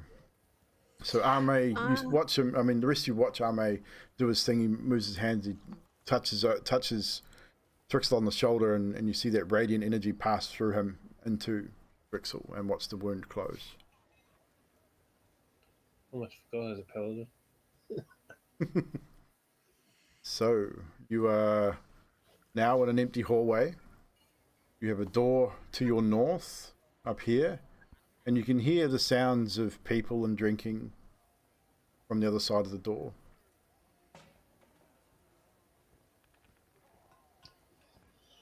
I'm more interested in the other door. This one here, which you Yeah. can tell by looking at it, is another cell. Exactly the same door. Heavy So I have band. to go out to the people drinking. It's a heavy banded door, so you know full well that that's just another cell. Damn it. So we're going to have to go back out into the people that are drinking. Well, you don't know what's behind that door at this point. You can assume that this is where, obviously, you've seen. Actually, no, you wouldn't. Roll a history check. Let's see what you can remember about your previous day in the casino. I remember. All of us, or just 23. you? So you would remember, Solanthi, that this is the door you watched two of the ogres take a rowdy individual that started a fight. And this is the direction they came in. You didn't see him again for the rest of the evening. But this door leads back into the main casino. That much you do know. You also know that just beyond this door to the right is a set of double doors that lead into another staff area.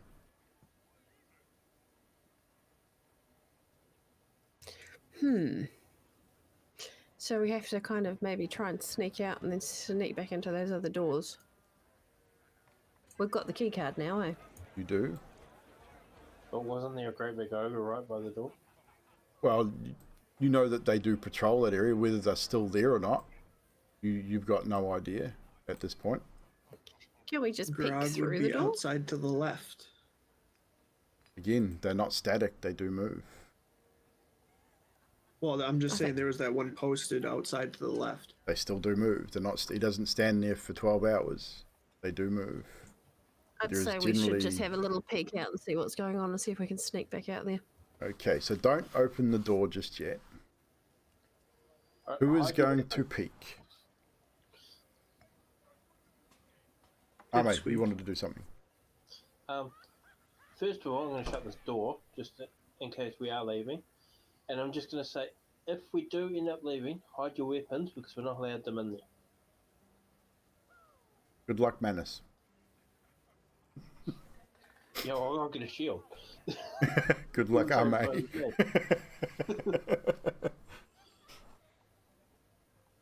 Good luck to me. Well, actually, good luck I to have all of two. you. I mean, there's gonna, yeah. I mean, it's up to you what you do now. At the end of the day, you've got a couple of options, but based on what you see when you open this door, will obviously determine what you're going to do next. I would imagine.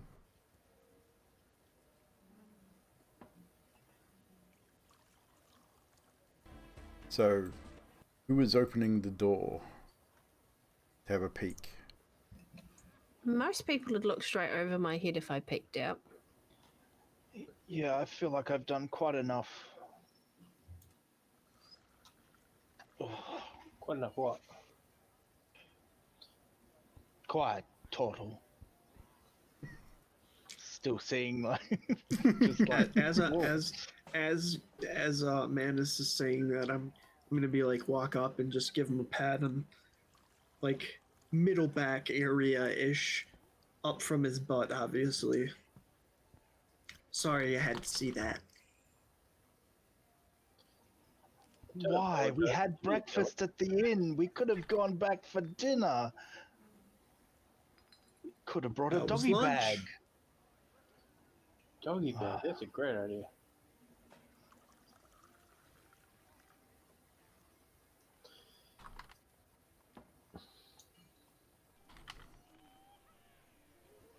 Anyway, what are we doing?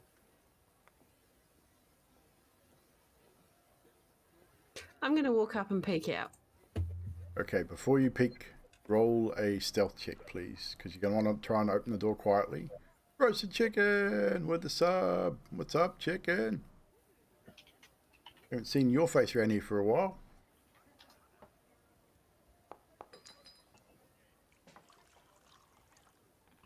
So a 13. So you can open your door. And you can peek and see what is happening. Why are you targeting yourself? Just open the door. How do I'm trying. Stealth targeting. So, It won't let me move myself.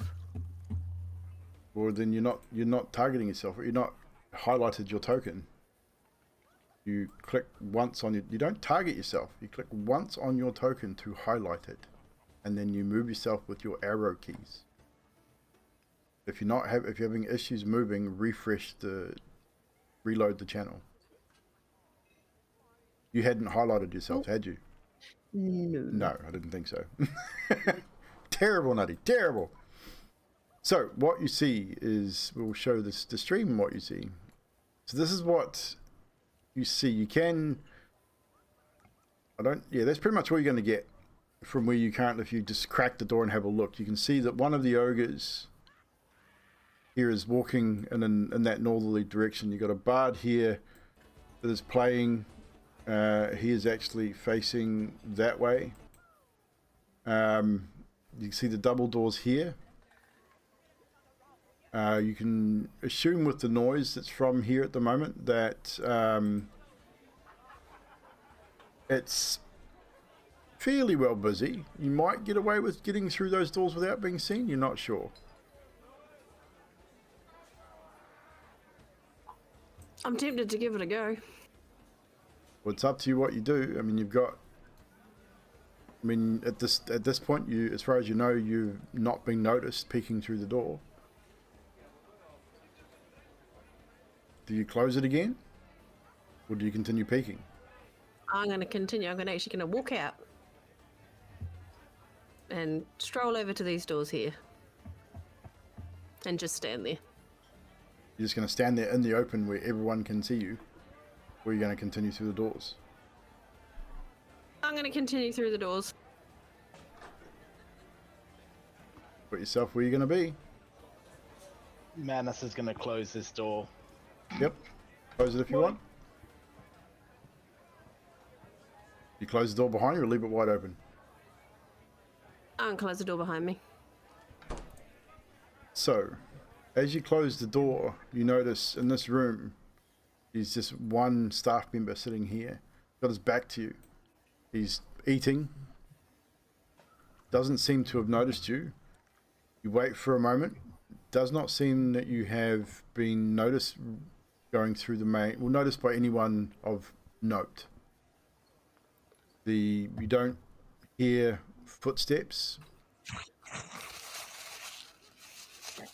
Holy crap, who was that? That was loud.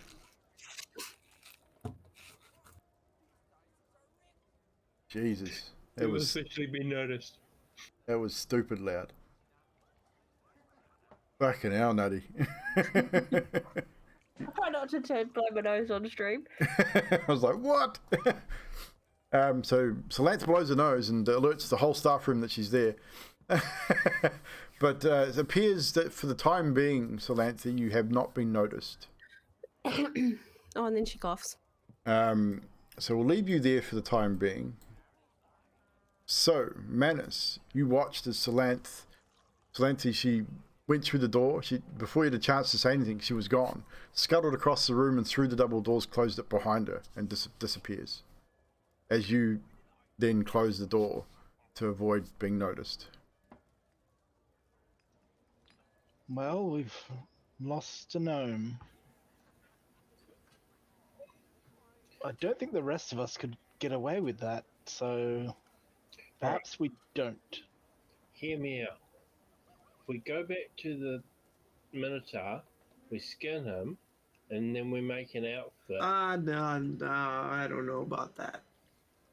I think our best bet is to use that little stone thing and make an. I don't know if we can. I don't know if that's like walkie-talkie or something. I don't know.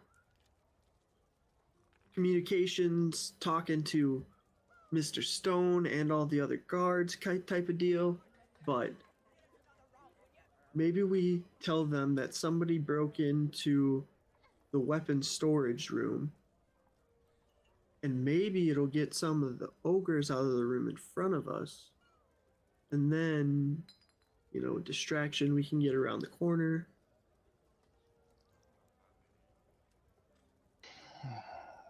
Possibly. I believe it's what they call a sending stone.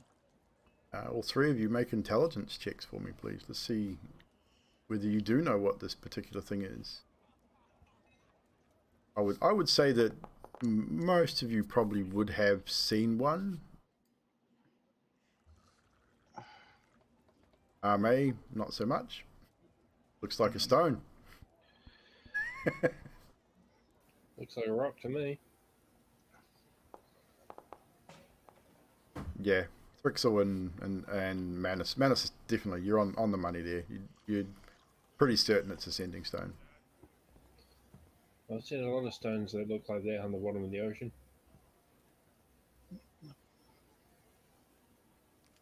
Right. It's not a bad idea. So, does that just tell somebody then? It's Like sort of it a sends a message to them? back and forth Ah, while you're like holding a pigeon. it. No, it's a rock. It's a stone. It's not a pigeon. But like a messenger pigeon. I suppose maybe a little like that in concept. I don't know if it'd get them all out of the room though. There's quite a few of them.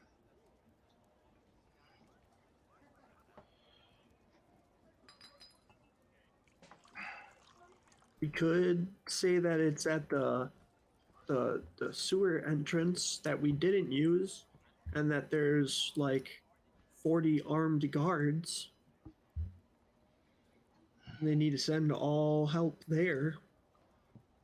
It's about to be a bloodbath. It's worth a shot, I suppose. Can be quite persuasive, but not very deceptive, I'm afraid. Which one of us do you think would?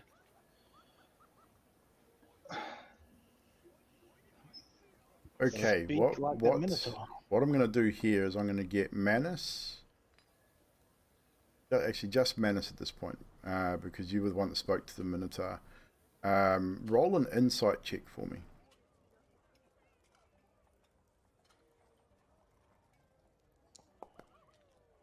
Yeah, not so good. Yeah, seems like a good plan. I'm gonna burn at advantage if you're alright with that. Yep. I would generally, like Baz said the other, we should be rolling it. You should be choosing to roll the advantage before the roll. Yeah. That's why But I said I'll if it's allow alright. it. I'll allow it. I'll allow it for this. In future, like I'm though, gonna call get burnt by in future, call your advantages before you make the roll. See, it burnt me. It burnt you big time. With a natural 1, unfortunately, yes. So no. It sounds like a great plan.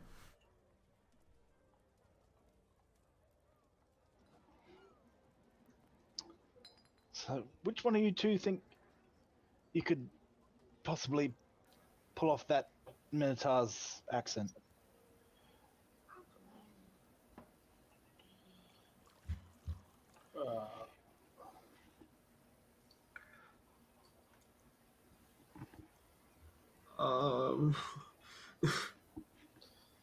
No takers.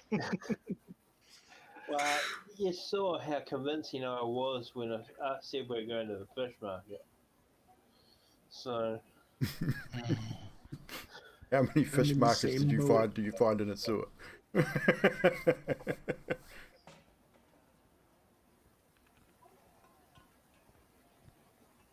We'll leave you guys there pondering what you're going to do. We're going to head. We'll switch back over to Solante for a second. Give you guys a little bit of time to think. So, Solante, you want to mute yourself, Drax? I can hear me. Thank you. Solante, you are standing here next to this large table. The table is quite high. It's not like high enough that you can't reach. It's not over your head, but it's giving you a little bit of cover at this point. And you see this gentleman here. He starts to stand. He's about to finish. It looks like he's about to finish his meal. Can I just slide under the table? You can. Just put yourself next to the table. So you're going to have to roll another stealth check for me, though. See, next to the table, not on it. No, table dancing. But I'm dancing on the table. That'll do. We'll leave you there. We'll say that you're under the table. So quick stealth check just to see as he starts to get up and turns this way first. Oh, can I add my inspiration to that? Do you have an inspiration? I do from last week. You can. A D10 you can add after the roll. An advantage you must call before the roll for future reference. Okay, that makes life better. So that's 14. It's not too bad. So he gets up. He actually wanders over to this table and puts his plate down on this end of the table. You can see, sort of when you walked in, you can see there's a pile of dirty dishes on the table. And then he walks over to this door, opens it, and walks through and disappears.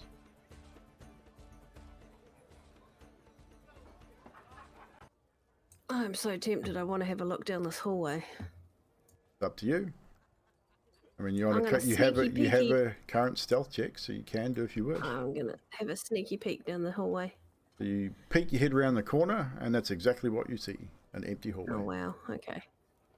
It does look like there's a door here, however, and you can see that this up at this end of it turns around the corner, but it is just a narrow 5-foot corridor. You put yourself back under the table. Is that what you're going to do? I'm going to put myself back under the table and hope that the other fellas join me at some point soon. Okay, so we'll leave you back there and we'll switch back to Manus and the others. So, gentlemen, back to you. You two don't seem very certain. I'll give it a go. well, what we could do is we could say that we found the stone in the sewer and not know where it was, and then we wouldn't have to sound like the other guy at all. Then they'll think, oh, okay, there's somebody down the sewer with our rock, and they'll send people down into the sewer. Is that logical? Mm-hmm. Yeah, I don't know. I wish we could get to where Solante is without getting seen, but I feel like we're going to get seen. Actually, come to think of it, what did you roll on your intelligence for the sending stone? 17, Manus? I believe it was. Yes, Intelligence check, yeah. You would know that you can't work the sending stone unless you know who you're sending a message to. You need to know the recipient of the message in order to use the stone. I almost forgot that. I forgot that, so that's on me. Well, we do know Grog, don't we? You don't know him personally. You just know that there is an ogre named Grog. Rip.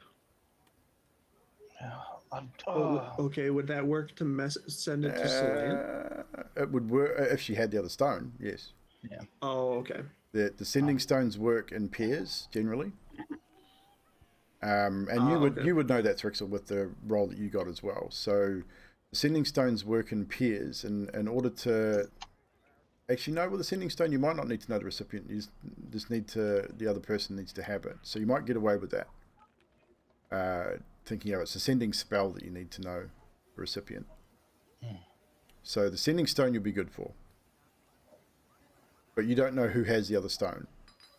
You don't know whether it's a Minotaur, or another Ogre.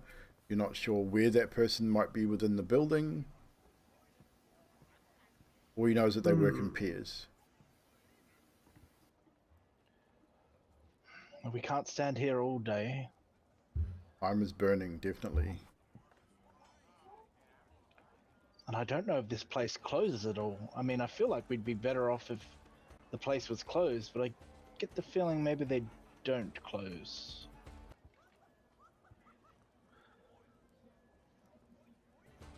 It's about this point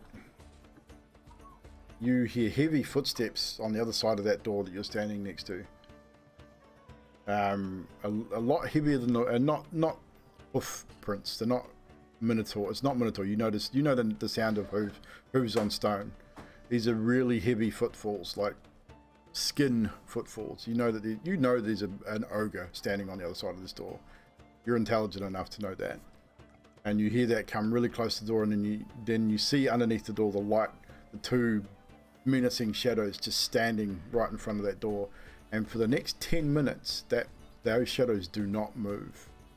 I need the three of you to roll a stealth check to remain quiet enough to keep yourselves from being discovered as you're talking. I think you should be pretty. We'll make it a group roll, so it'll be an average over the three.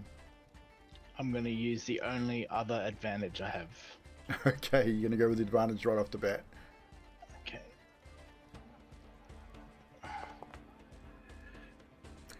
It is not good. That is not good. Why'd you get that? Or you rolled that at disadvantage though? Oops. That was my a bad. disadvantage, not advantage. Reroll I that. clicked the wrong side. My I'll apologies. allow the reroll on that. I was looking. That's not right. You should be. If anything, that should be a 4, not a 2, and not Please a 1. be better. Please be better. So reroll. Not much, but it's.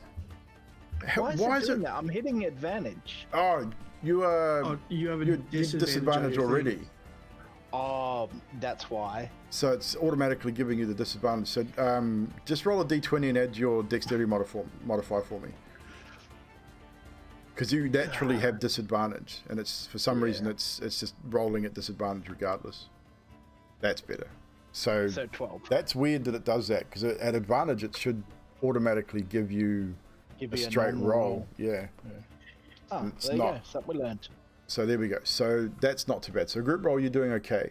After that 10 minutes, you see that shadow move, and you hear those heavy footsteps move away again.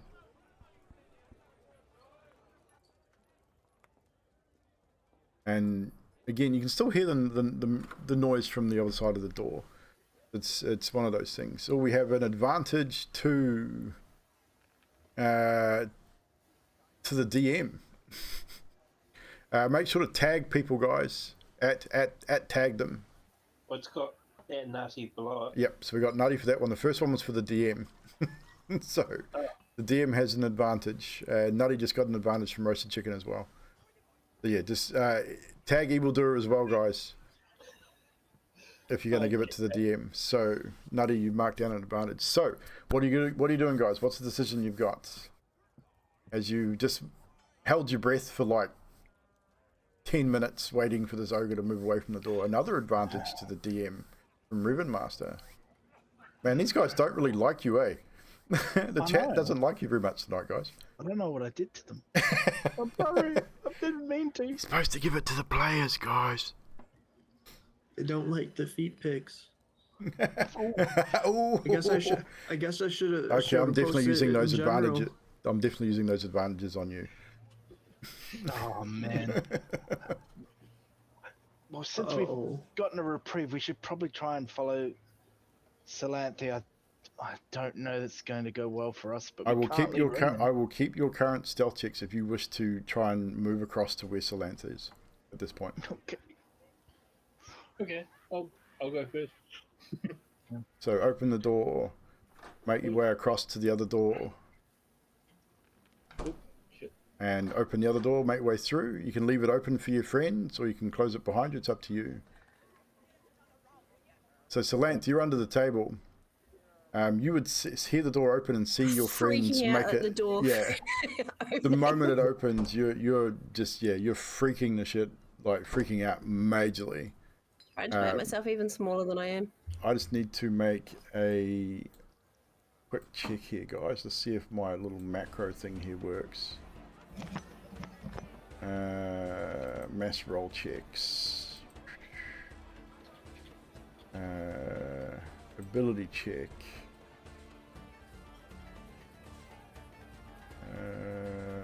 Wisdom.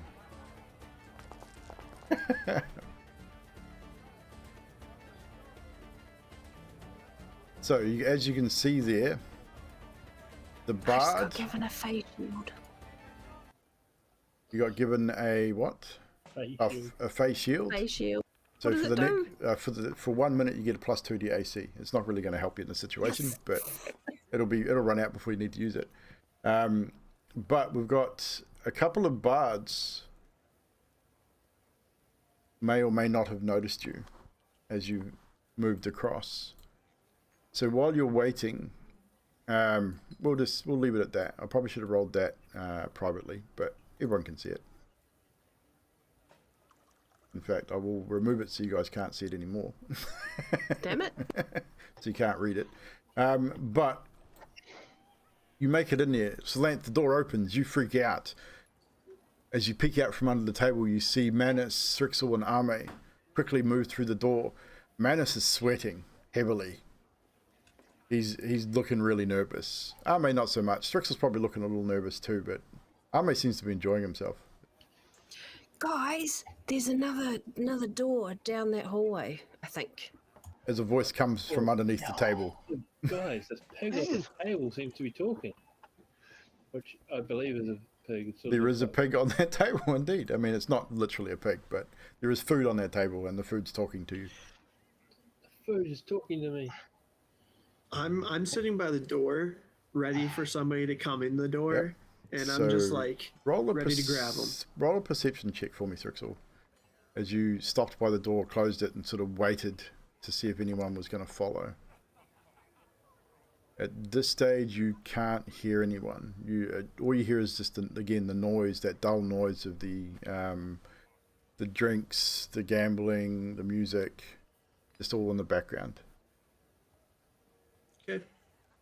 Ame is going to pick up a loaf of bread off the table, and he's going to wipe the red blood off his face and then put it back onto the pile. Okay. So, Salanthi, do you reveal yourself to your group, or you stay under the table talking to them, freaking them out? I'm gonna just poke my head out and say, can you guys fit under here too? No. No. Under where? Is Salanthi really that stupid? No,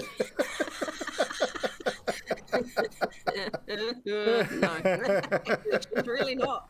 No, she'd come out and say, look, I'm just hiding under the table, guys. There is a doorway down that corridor if somebody wants to go and check it out, I think. I mean, you are a group. As You you should come not out, stay here. as you I come think out, we need to go. Ame?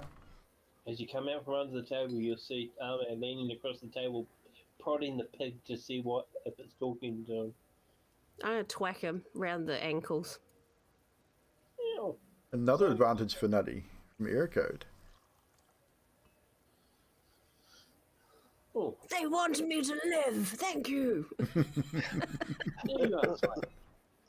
Let's not hang around in here. And I don't think I should go first down that hallway. I'm not very quiet. I'm not very quiet either. I'm going first. I was gonna say I'll Too sneak late. down first. Too late. But never mind. Ame's already gone. Right. Do you follow your your turtle companion?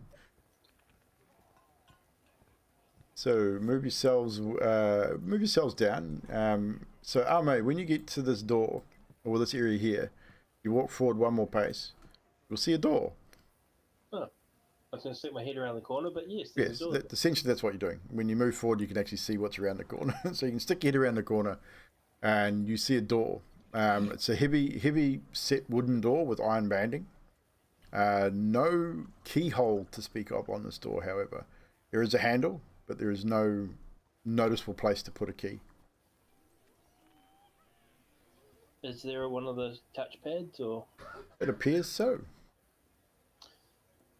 this door appears to have one of those touchpads, but I don't have the touchpad thingy device. Who grabbed the key card? I believe it was No, that was. I thought that it was was. Thrixel that grabbed.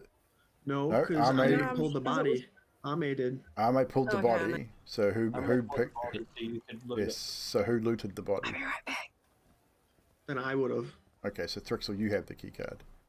Dill, you have an advantage as well. All right, so And I Nutty's would decided she's going to pass piss him. off, so we'll actually take a break. Okay. We're going to take a couple of minutes, guys, so that everyone can get a drink and use the bathroom if they need to. So just a couple of minutes. So you could have just in the text chat you should have asked Nutty, and I would have called a break instead of just getting up I and said walking away. we're getting a drink. Yes, but I was in the middle of explaining stuff. I would have said we'll take a break. Like, just ask in the chat and we'll take a break. Oh, okay. So I mean, we do have time to take a small break if we need to. So we're going to take 2 minutes, guys. Don't go anywhere. Oh, so I got pee on my pants. Okay. Then he goes in TKs. I thought here comes Glass. Well, at least me. Whoa. What the hell?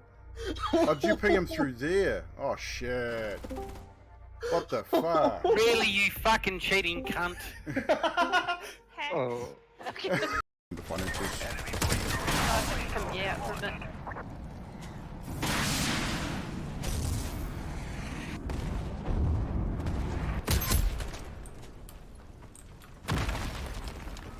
Wow. How did they even know I was there?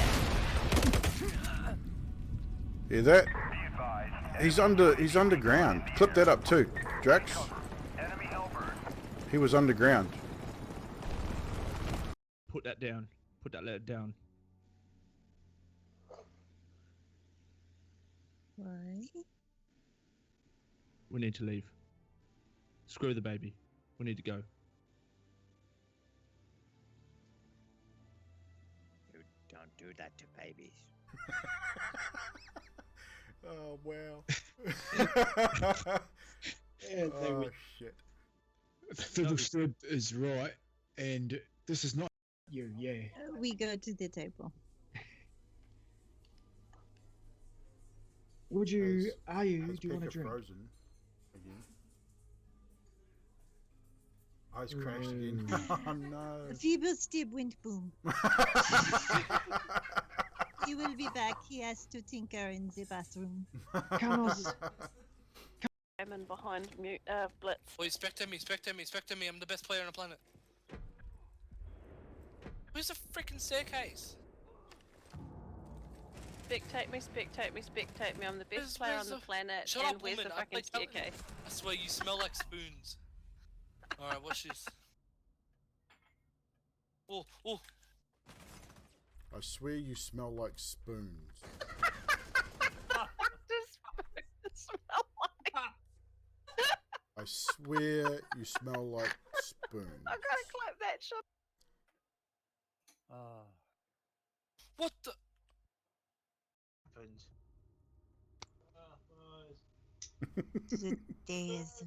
Today is my birthday. Oh right. They grow bigger.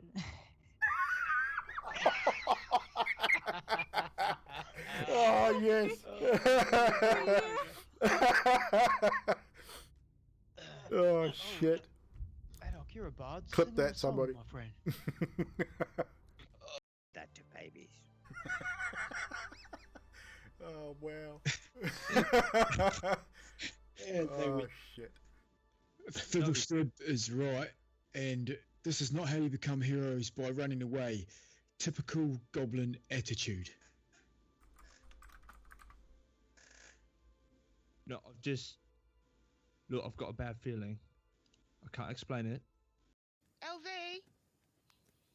LV walks over. Yes. Are you a he, she, or a they? LV. is this unit? Must be a guy. He's got a unit. Good point. I'll take that.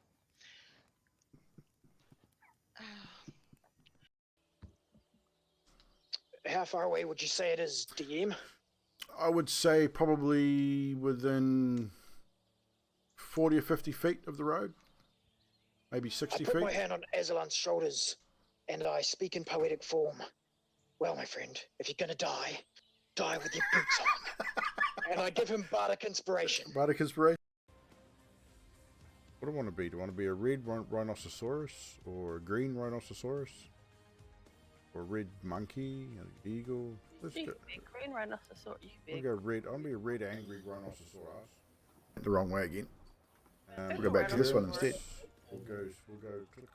Oh, where trash is going. Almost clicked the wrong button there, guys. Almost sent you to the gaming screen instead of back here. Just so used to pressing that button. Anywho, so we're back in this little area here as Ame has just peeked around the corner, revealing a door.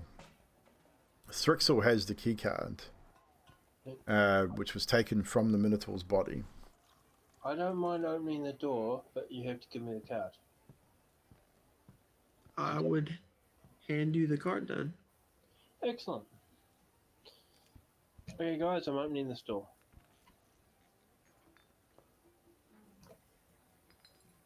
Just So- stay around the corner so they only see me.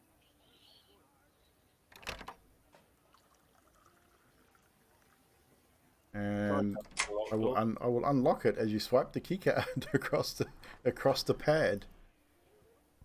And what you see is an armory.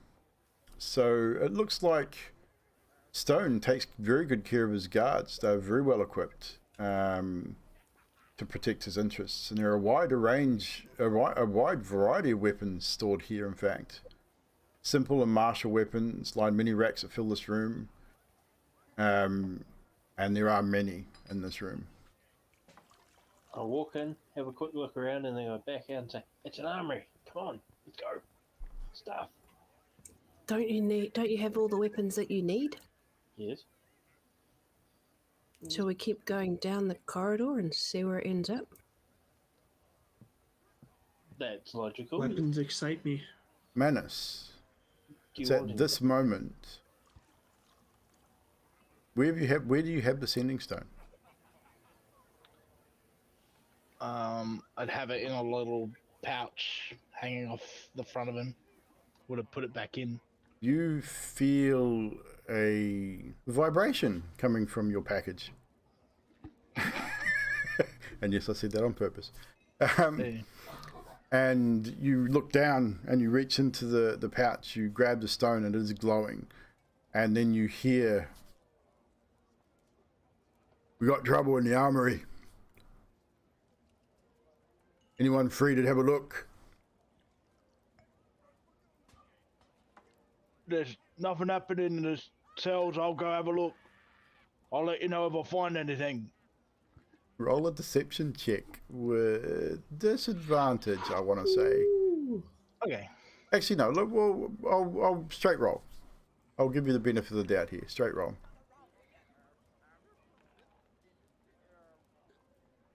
I'm gonna use error's advantage. Okay. Let's hope this works out better for you than the last one. I know, right? That's definitely better. And you hear back on the stone. "All right, report back in 5 minutes. Remember, we can see you when you get in there. Looks like there's I want to say a turtle and a lizard." Right. What do you do, Manus? Put the stone back in my pouch and say, "Fuck!" And then I'll walk up to the door. Get out! Yeah, I didn't fully go in. I went up to the door, so It appears that you have still been seen, however, at Well, even at I the was, door. I was just making it Yeah, like so. So Manus intensely says, "Get out." Doesn't tell you why, but just says, "Get out."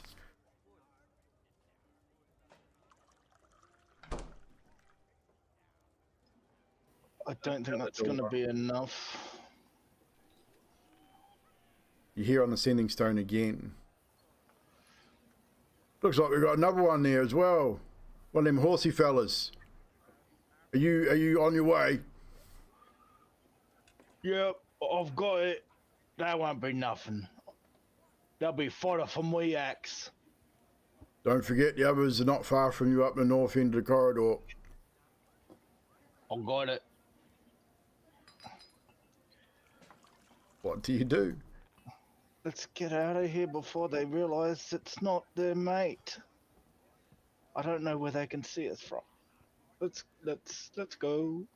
Which way are you going? North or south? Would I have heard that from the stone? You would have all heard that. It's an audible. They're saying that there's people up north, like where you're headed. We'll deal with There's them when other we get there. guards.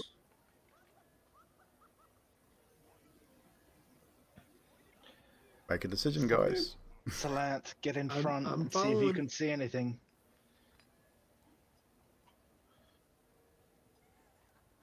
Just gonna sneak up and poke my head around. Are you moving quietly or quickly? Bit of column A, bit of column B, quietly and quickly. Hey, how dark is this corridor? Is it quite well lit? If you can see it, it means it's well lit. Damn it. You'll find that this whole area, everyone's got their torches off, I think.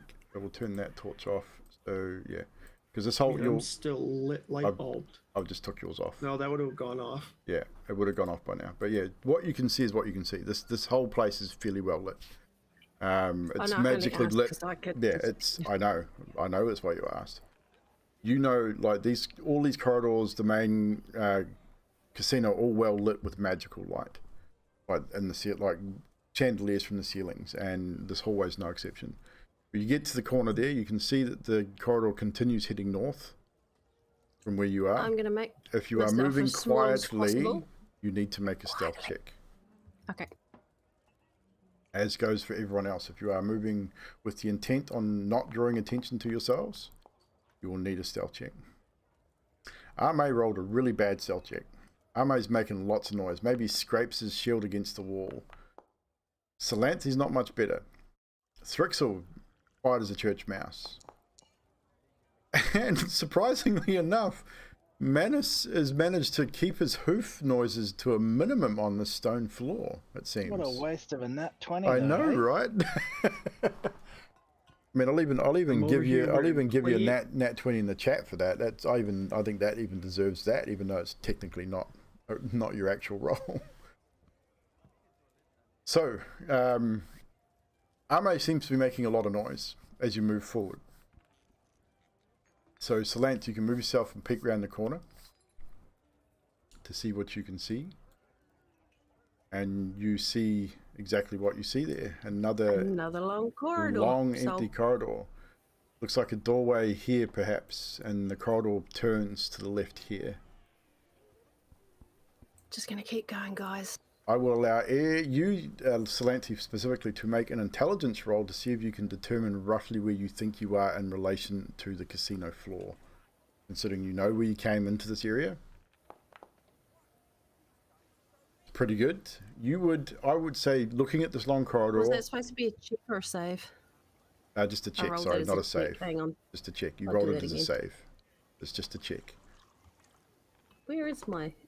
You roll, sorry, click yeah, on no. intelligence and then choose ability check, not save. Search for intelligence. Oh, that was nearly a 2. That was so close to being a 2. A dirty 20. Just better than your saving throw, in fact.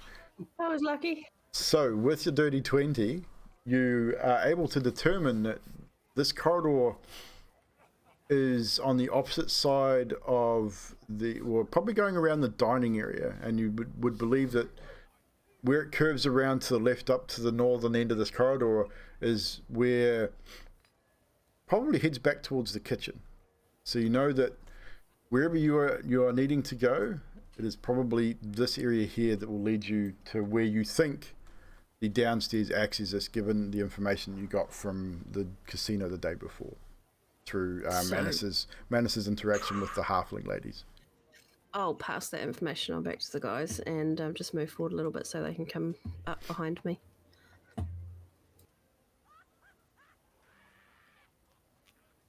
So, what was your stealth checks? Yeah, your stealth checks were pretty low. Well, one of them in particular. I'm clumping along there, I tell you. So you pretty much you're saying you just ran up there? You were moving. Given you were my moving stealth check, quietly. I may as well have. With your stealth check, yeah, all your stealths were pretty bad. Arme's being the worst.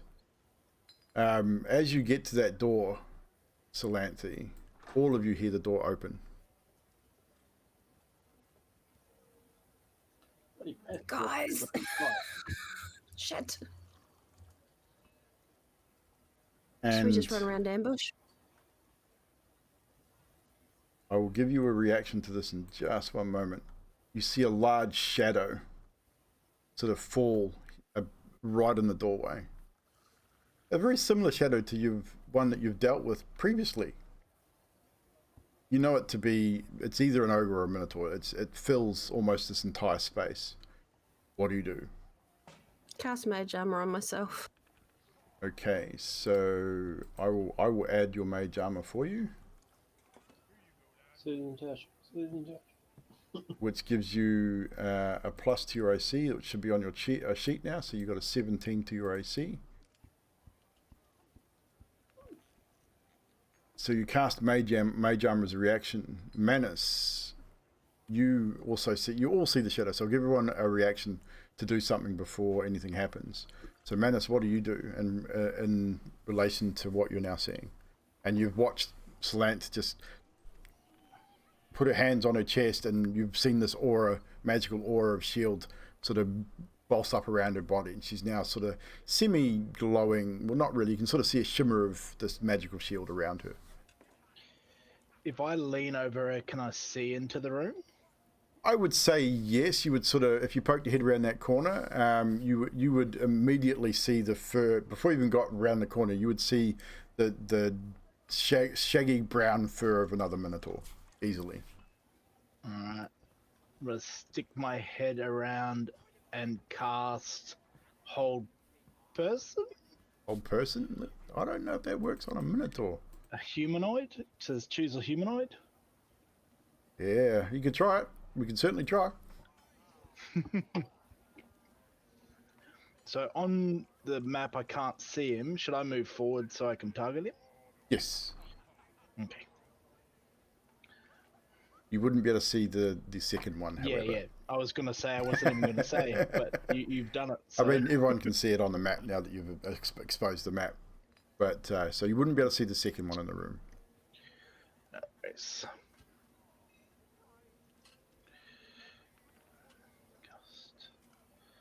So it's a wisdom save. Yeah, so it says choose a humanoid that you can see within range. Unfortunately, it does not seem to have any effect on this monstrosity.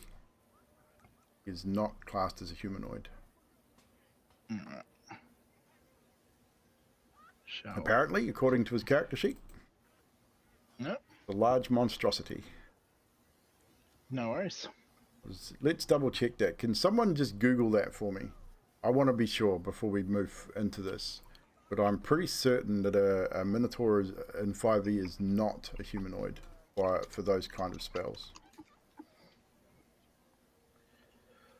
I could be wrong. This is what I want to double check. No, it says monstrosity. Yeah, my impression is that a monstrosity is not classed as a humanoid for these spells. There's a link in the chat. Oh, it says bull-headed humanoid. When it is again, it's just this more for 5e, not so much the general lore. When Well, is a some- strong companion? Forgotten Realms. All There bull is a human spell called hybrids. Hold Monster. Yeah, I think they has to be Hold Monster, or Yeah. Yeah, Oh, it there you go. includes a lot of other things, but yeah, not the Minotaur. So yeah, it's kind of weird because in Mordecai, like I say, Sticks and says in Mordenkainen's multiverse, it has it as a humanoid. So on the Minotaur description on D&D Beyond, it says the first standard blood fallen forest Minotaurs are massive, bull-headed humanoids whose roar is savage battle cry. Yeah, I've got this one directly from Guildmaster's guide to it's if it's a playable race. You're right, Chromic. So a Minotaur creature stat block from the monster manual listed as monstrosities, not humanoids, so it will not work. Sweet. Yep, no, that's all right. All So good. just had to clarify that. Sorry, chat and team. So you release your spell, sort of peering around the corner, seeing it, going, oh shit. You release it, and it does not seem to have any effect on this creature. This will alert it to your presence. Obviously, I believe that they would realize that something has been cast on them. It doesn't say in the spell.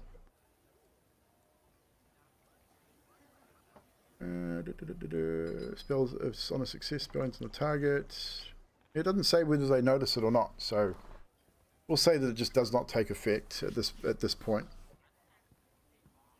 Strixel and Arme, you would see what's happening up in front of you. You can't see exactly what's going on, but you know something's happening. You've seen Solance cast a spell.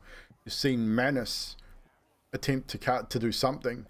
And so Strixel, what are you doing in preparation for what's about to happen?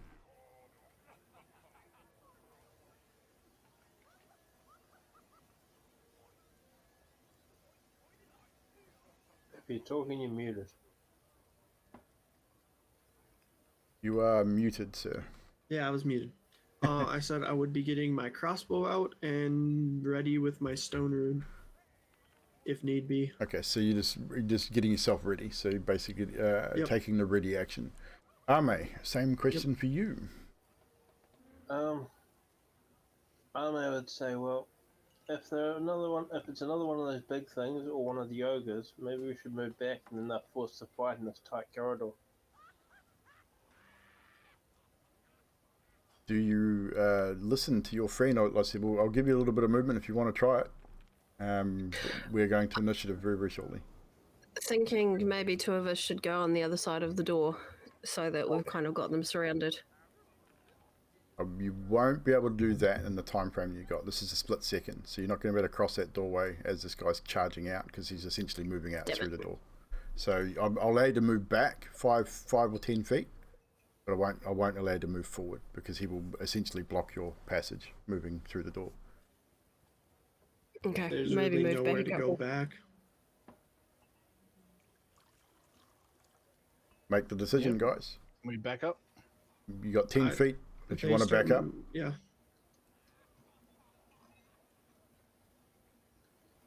Of course, then I'm also a melee class at the back of the camp. I mean, you are also a paladin with spells, so you're not strictly a melee class. You've got a couple of spells up your sleeve.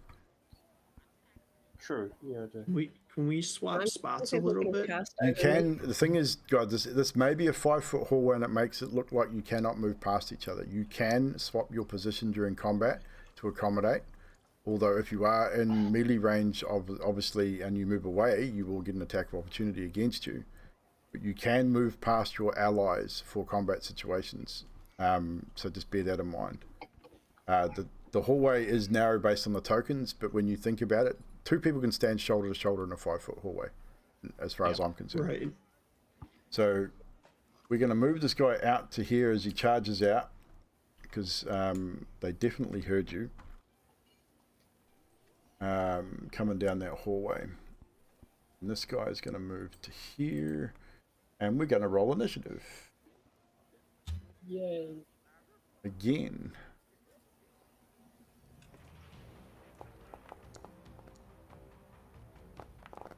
So, looks like Thrixel gets the initiative once again, looking at this. I accidentally rolled twice.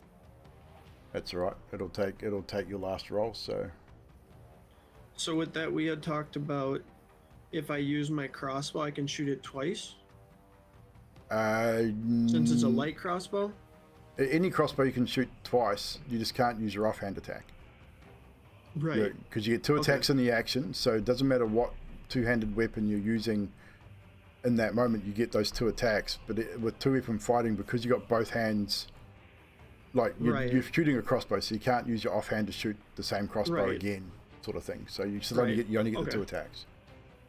So we'll begin our combat with Thrixel. It is your attack as you see this large minotaur move into the hallway. I'm gonna start firing crossbow bolts. And you can fire past your companions, as I said, 5-foot hallway, so you can easily shoot past them, because I'm quite sure your friends would be smart enough to move, although on a natural one we could have consequences. So target your combatant and fire away, good sir. Yep. 18 hits and does 4 piercing damage as you load your light crossbow, reach forward, pull the trigger, striking him in the shoulder, and he sort of intruders.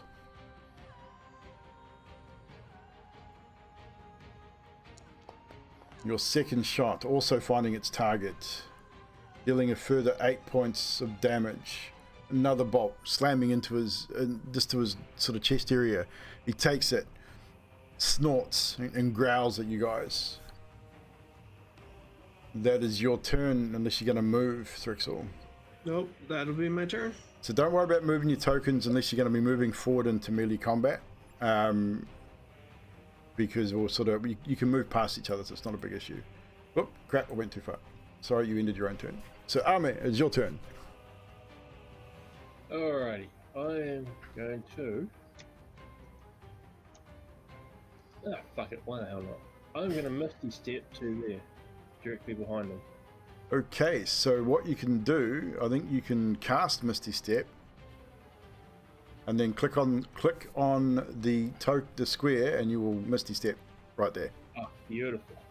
So now you can turn yourself. It's such. I love that, the way they do that. It's so awesome. So you summon your arcane energy. You step through the ether, appearing behind the Minotaur.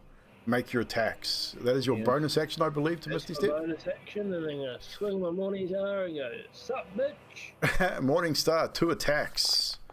First definitely hits and does maximum damage with a 13. The second also hits, as you've taken this Minotaur completely by surprise and slammed 2 big Morning Star attacks.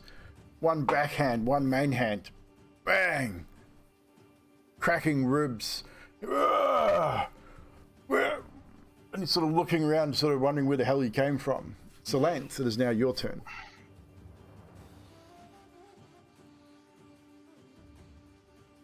I am going to Eldritch Blast him. Eldritch Blast. Target him and Eldritch Blast away. 2 shots. First, definitely finding its target. As that arcane energy snakes forward, striking him in the chest for force damage. Second, also finding its target. Nice attacks, guys. As another 7 points of damage. Don't forget to mute yourself when you're not speaking, please. Sorry. Manus, it is now your turn. As Solanth is sort of knelt in front of you, released 2 of her Eldritch Blasts from her, sort of almost punching the air as she does so, releasing the 2 bolts of energy. Manus grabs his holy symbol. He says, Helm, aid my charges. And he pulls his hand down and he gets some holy water in his hand. He just sprays it out. Yep. I'll cast Bless on my 3 companions. Okay, I think if you... Yeah, just... don't worry about casting it. Yep. Actually, no, cast it. Target them and cast it. I don't think it'll put How do I target more than one person? Same thing, just alt-click and then alt-click someone else. It should continue to target. Perfect. And then cast the spell. I want to see what this is going to do, because I don't think I've got it set up No, I haven't. So what I will do is I will add the blessed condition to your targets, and what this will do, guys, is you do not need to roll a d4. It will automatically add it as part of the oh shit, sorry. Oh, we were both clicking. Oops. Yeah, I was just trying to help. Yep, no, you're good. So you will automatically get your d4 added into your roll while you got bless on it, so you don't have to worry about remembering it. So Thrixel, Arme, and Salant, you are all blessed by your friend Manus. Is that your turn, Manus? And then he'll look down at Salant and says, "Excuse me, my dear," and he'll step over her. Okay, so step forward into melee, no worries. And so bless is a bonus action, I believe. Nope, bless is a main action. Main action. So do you have a bonus action that you can use? Unarmed strike, perhaps.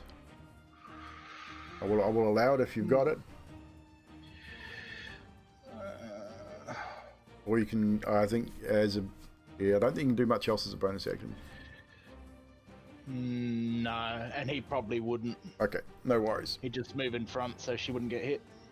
Not a problem. It is now this guy's turn. So Manus, you'd probably notice him now as you hear the voice from inside the room. Intruders! Again, sort of loud enough, not super loud, but loud enough to that you could all hear that there's another combatant here. He is going to not do a whole lot. These guys are a lot larger than the rest of you. He's actually going to back himself into here, into the room here a little bit, and this guy is going to now have his turn.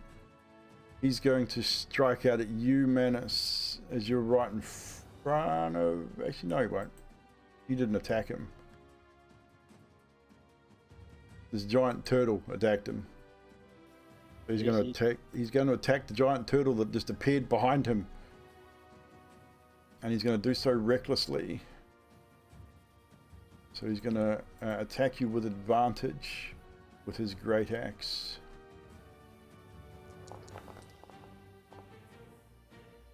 Which is a dirty 20, not a natural 20, but does 26 points of slashing damage, which I will add to your token. Which leaves you with a gaping wound, Arme. And it hurt a lot. Cracked your shell even. You're probably not very happy about it, but it hurt a lot. With that, he is going to move away, which will give both you guys an attack of opportunity. So I will get... you can still target him. He's in the room. If you need to move to target him, do so, then just move yourself back. But Arme and Manus, you'll get an attack of opportunity. Just a straight melee attack against him. That will miss. The Morning Star misses. Maybe the wound you just took it out of you. That will also miss. So he seems to move a little quicker than you both. Arme taking a massive amount of damage there, unfortunately. So he moves out of the way. That is the end of his turn. Thrixel, we're back to you with Arme on board. You've seen him move back into that room out of your line of sight. So can I move past Yes, everyone you can. and like charge in? Your Yeah, I just wanted allies, to make sure, yeah, like- you are always able to move past your allies. Unless your allies do not allow you to, you're always able to move past an ally. And at this point, I don't think your allies would not allow you to move 20. into any kind of combat. I think actually this is a good spot for me. Be aware though, in a doorway, if you stop in a doorway, your teammates cannot get through that doorway. A doorway is smaller than a corridor. Right, and I'm at the T junction. Yep, I'm just letting you know. Yep. Just So, for and I reference. can see him. Right. Which So I one are can you see him targeting? again? The one. The first one? The top one, the Yep. one that's injured. Yep. I'm gonna start shooting at him. So you're going to shoot with your light crossbow still? Yep. Oh, did I get advantage on that because Nope. of the... It's just a D4. Oh, I didn't know because he was swinging recklessly or whatever. Yes, sorry, you do. I do apologize. So just roll that attack again with advantage. Okay. My bad, I forgot about that. Ooh, a natural 1 and a dirty 20. That definitely hits. There's 8 points of piercing damage with another bolt lodging into his body. The second attack. He's now looking pretty bloodied. Another good hit with a 6. Once again, you're starting to look like a bit of a pincushion as you're just lodging arrows from your light crossbows. Is that your turn? You've moved, you've attacked. Would be my turn. End your turn. Ame. It is now your turn. Not really. It doesn't matter whether you're ready or not. You've had plenty of time. I was looking at stuff, and stuff was difficult. Crap.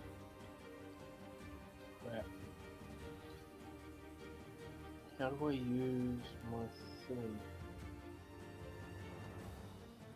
Which spell are you looking at, or which ability? Lay on hands ball. So lay on hands. If you target yourself for lay on hands and then cast it, it'll give you an option on how many points you want to spend, I believe.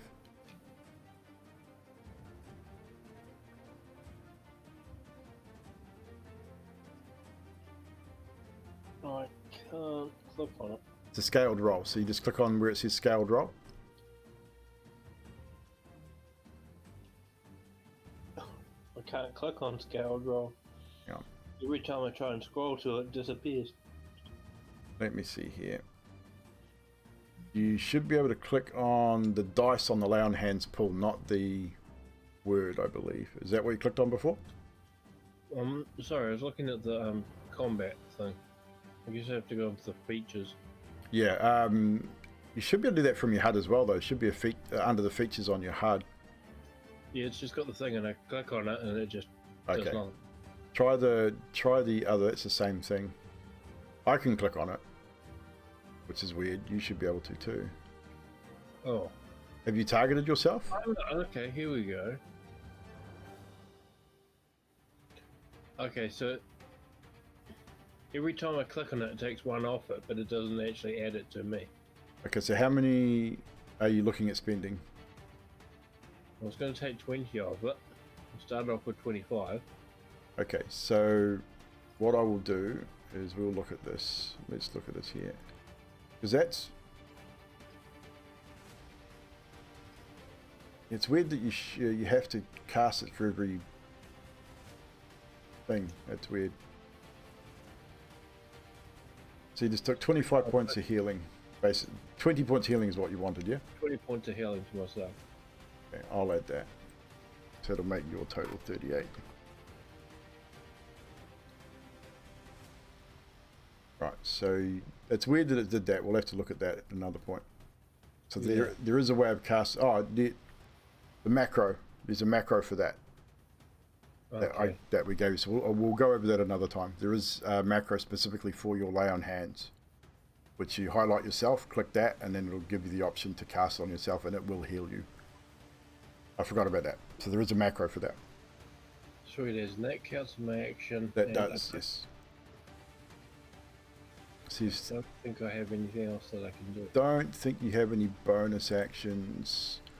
No. Unless you want to play your drums. Yeah, no. Okay, we'll get around these things. So Nutty, Salanth, is now your turn with Manus on board. So you've obviously you can get past your companions there to get yourself into line of sight if you wish.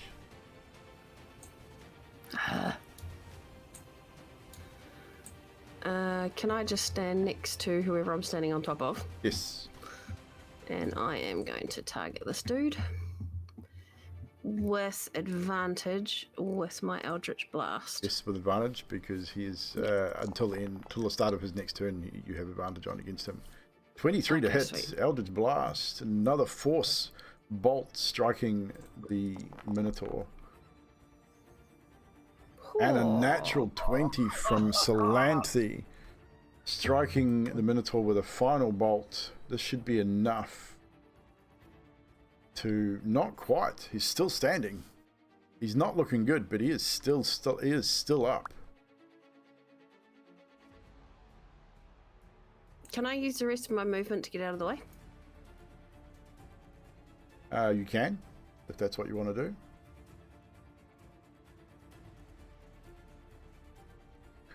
Done. That is your turn. End your turn.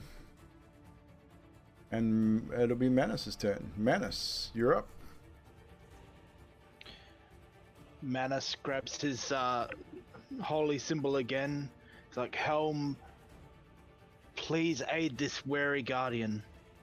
And I'm going to use Harness Divine Power to regain a spell. Yep. And then I'm going to cast that spell.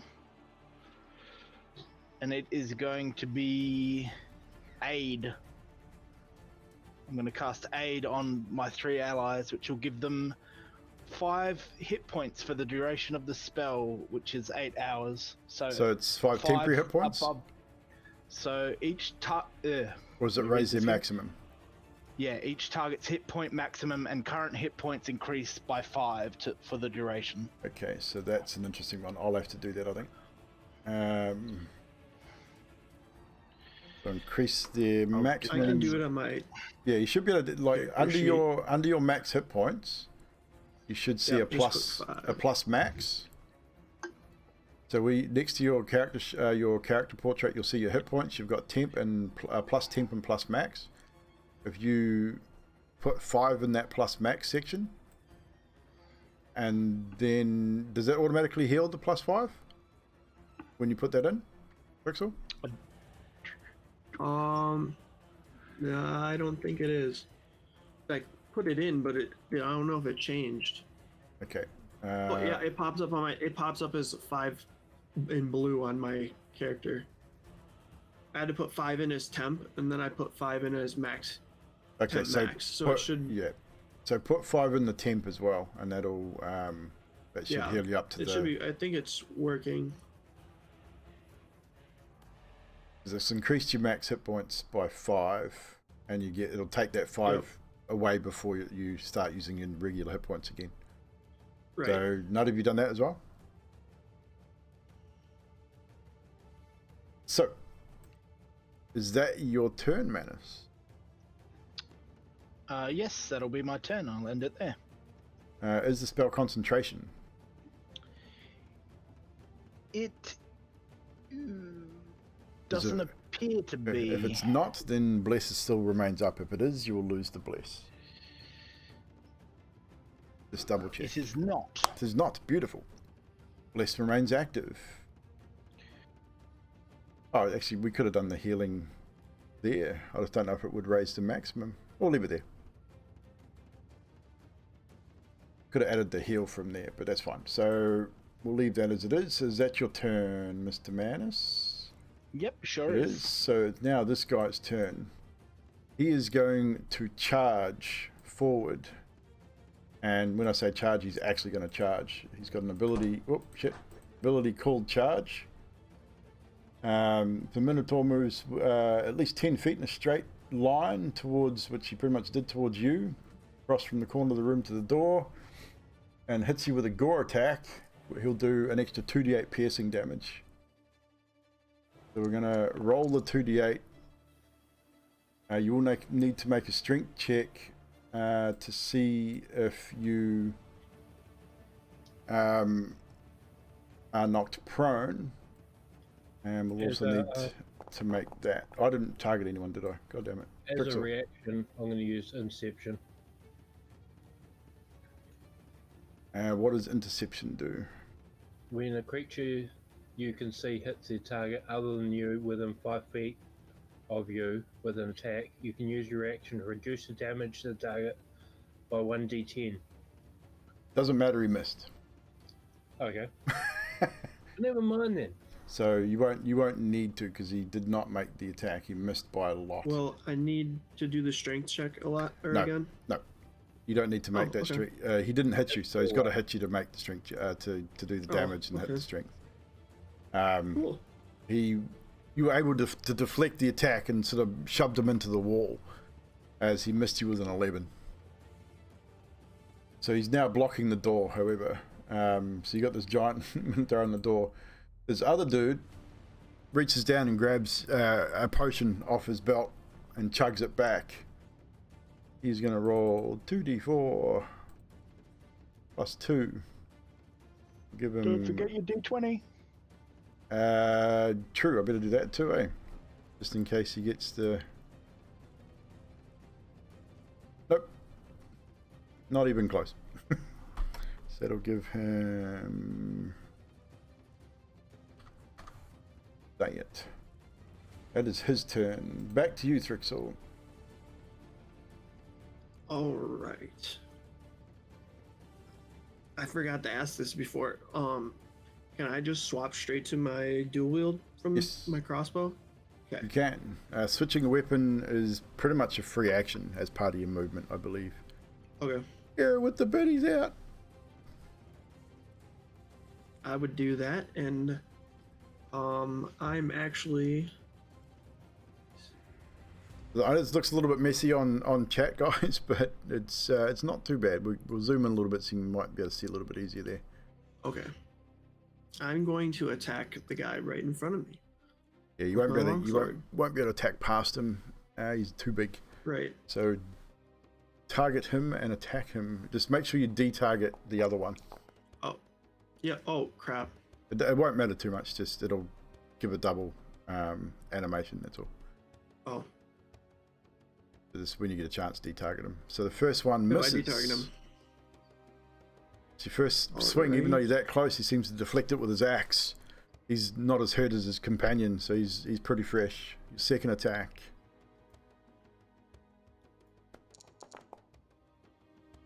That will hit with a dirty 20. And with that, I am going to invoke my fire rune. Can you invoke it after the hits? After it hits, or do you have to do it before? It says when an attack hits. Okay, cool.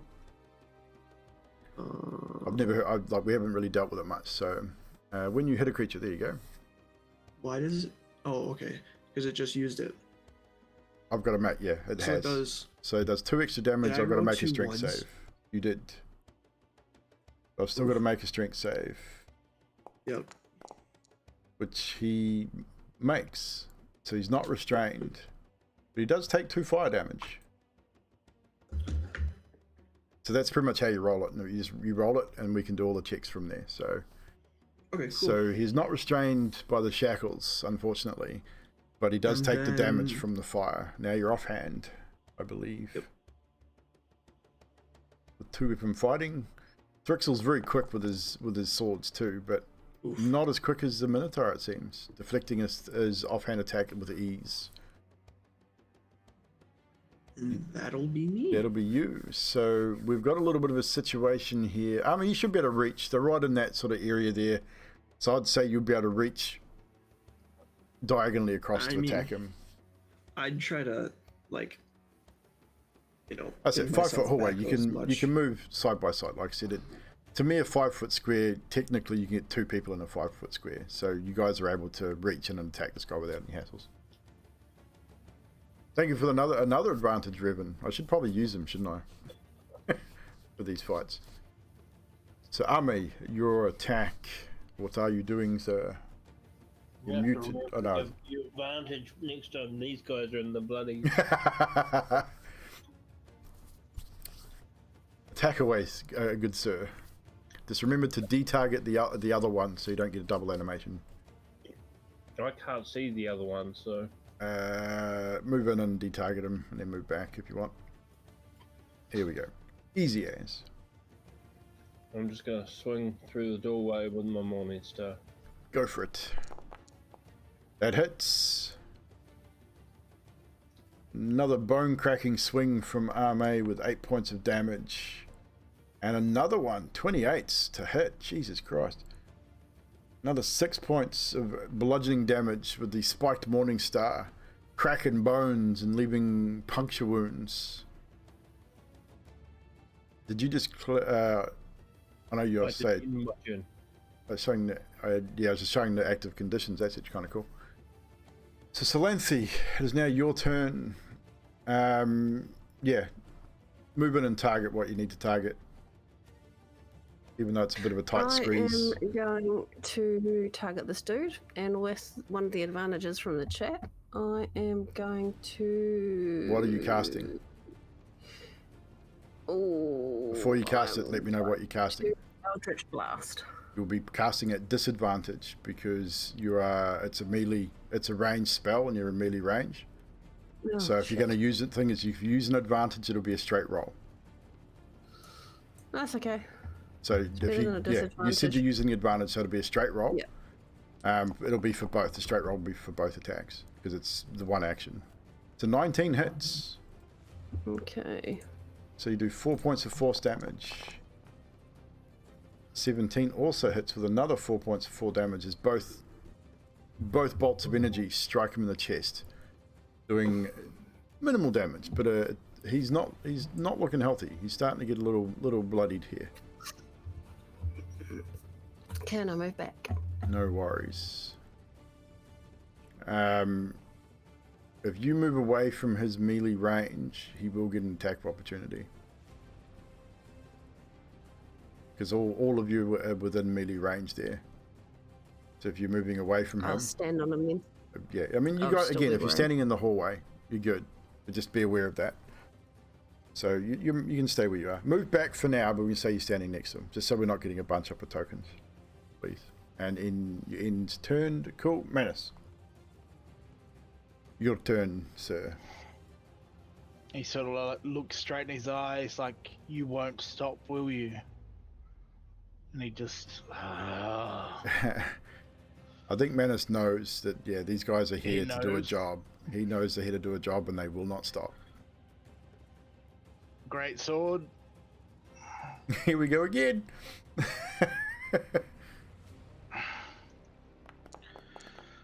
Ooh, 13. Just misses. Deflected by the great axe. Tips your sword to one side. Comes back again for his second attack.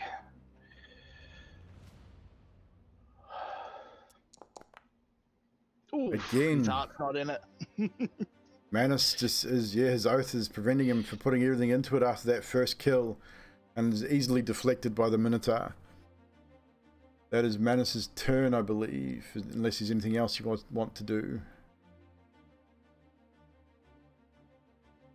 Nope, that'll end my turn. It'll end your turn. So, as Thrixel's right in the door, the Minotaur is there. He is going to target you. And he's going to use one of the advantages from the chat on this attack. And he's going to attack you with the great axe. Why'd that roll 4 freaking dice? Is he attacking with a D20 on that? 2D12. Oh, it's D12s. It's like 4 D20s. 14 does not hit, I believe. Where's Strixel? No, he's got an 18. Easily deflected. So he does not manage to hit you on that attack. Only gets the one attack, however. Heavy swing of the axe. His companion, again, he's going to take the second and last flask from his belt. The roll is D20. Nope, does not get the... does not get that. He's going to roll 2d4 plus 2. So we get 10 points of healing back. Starting to look a little bit better. He's sort of heavy breathing in the corner there. He's doing that. That's his turn. Thrixel, back to you. With Arme on board. Nutty Tart with an advantage. The DM with another advantage. Drixel, you're muted, by the way. We didn't hear anything you just said. Oh, I said we go again. We go again, indeed. 23 does hit, 7 points of slashing damage with your first arcing sweep of the sword. Your second, as you come back across with the forehand. 17 also hits, doing another 10 points of slashing damage. He's looking bloodied now. He's standing his ground, however. You're offering the attack as you thrust forward with your offhand once again. 27 to hit. That definitely hits. 5 points of slashing damage. He's got some major wounds. He's breathing heavy. He's bleeding heavily, but he does not look like he's going to stop. He's breathing. You will not get past. Is that your turn, Thrixel? Yes, Amir, it is your turn. Yeah, swing again with my morning start. With the bloodied Minotaur standing in the doorway blocking your entry. A 14 just hits, doing 11 points of bludgeoning damage. I thought that was going to miss. It was rolled up in 19. I know. Like, oh.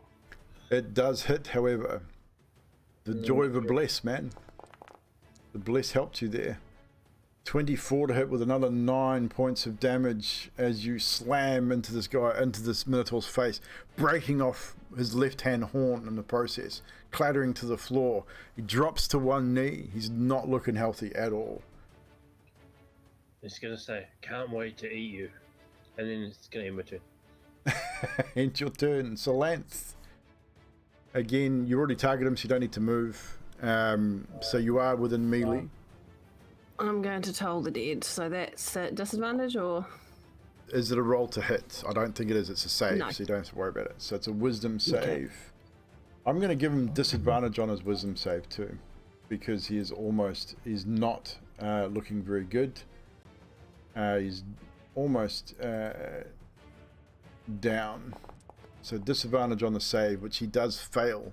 He will take 12 points of necrotic damage as the veins in his neck and eyes start to turn black, snake up through. You can see the veins in his face start to snake up, and his eyes roll back in his head,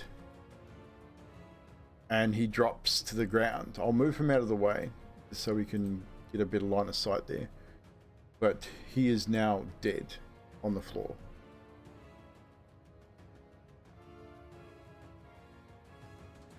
Is that your turn? No worries. Manus, you're up. As you watch this Minotaur slump to the floor before you with obvious necromantic magic. Yeesh. So Manus is going to charge in here. No worries. No poor violence, but I can't let you stop us. I will smash him. Smash him with the great axe. Go for it. Maybe I'll smash him. We'll see. No, you will not. No. You smash it up. Manus's heart's just not in it. He raises the broadsword, and then almost like you hesitate, giving the Minotaur enough time to raise his axe as the blow comes down. It will strike again, though. Will Manus build up his confidence? Seems so. The second strike, summoning up all your courage, you strike down, dealing 12 points of slashing damage, opening up a large wound in the rib cage and clavicle right across the top of the shoulder and down through the ribs. It's a massive He'll yell wound. for him to stand down, even though, not as a persuasion or anything, just because that's what he'd do. Yeah. Roll persuasion anyway. I mean, he's probably not going to listen to you, but just roll it. Yeah. We'll see what's going to happen. Yeah. Yeah, he's not going to listen. No. He just sort of looks That's at my you, turn. sort of blood dripping from his mouth, wheezing heavily, and just raises his axe ready to strike once more. Yep. Which it is his turn, so he does so.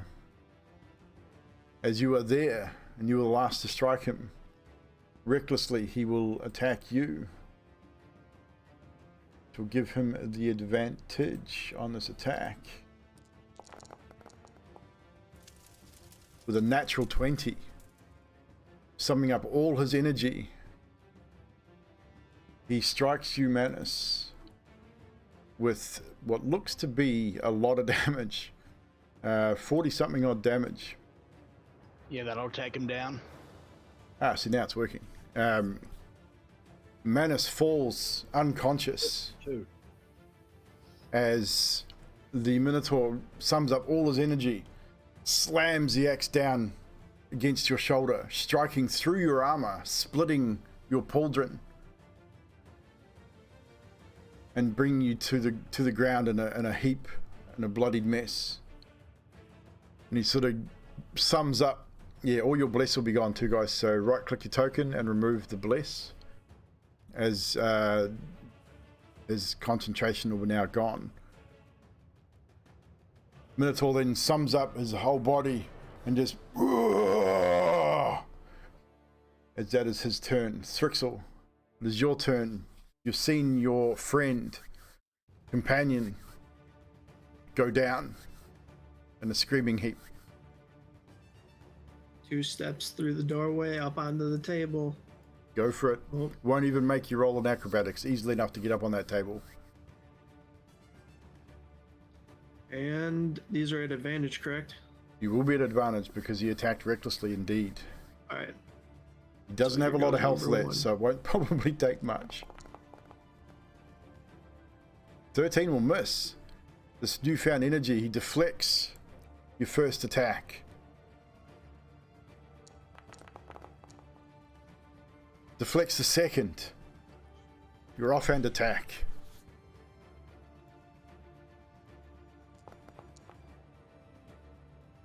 The third and final attack, however, finds its mark, dealing 3 points of slashing, which is not enough to bring him down. He is still standing, heavily bleeding.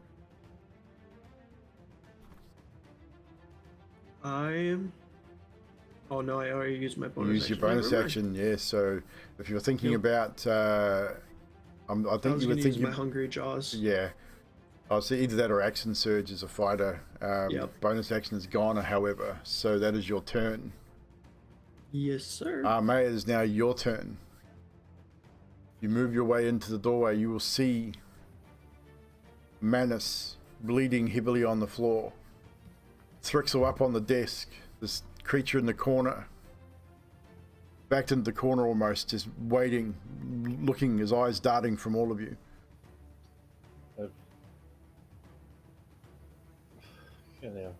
I may will say, Slant, it's up to you to finish this. And he'll move. Okay, fine, I won't move. Yeah, I know what you're trying to do. The bloody doorway.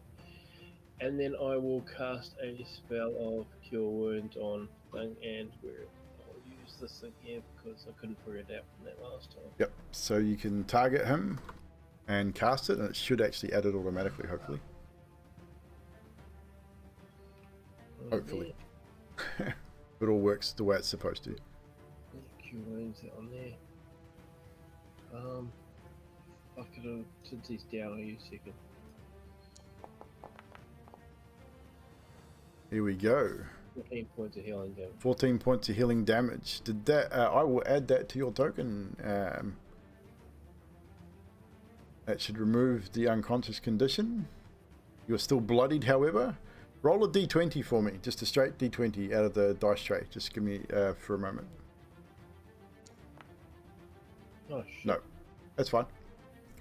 That's what I forgot to roll every time I've done. Not yeah, it wasn't meaning you, Manus, it meaning Drax. But yeah, didn't yeah, because all it does, it means I'll add the difference that you don't get in your roll. That's all that'll mean. You would have got an extra 2 points of healing if it had critted, but it did not.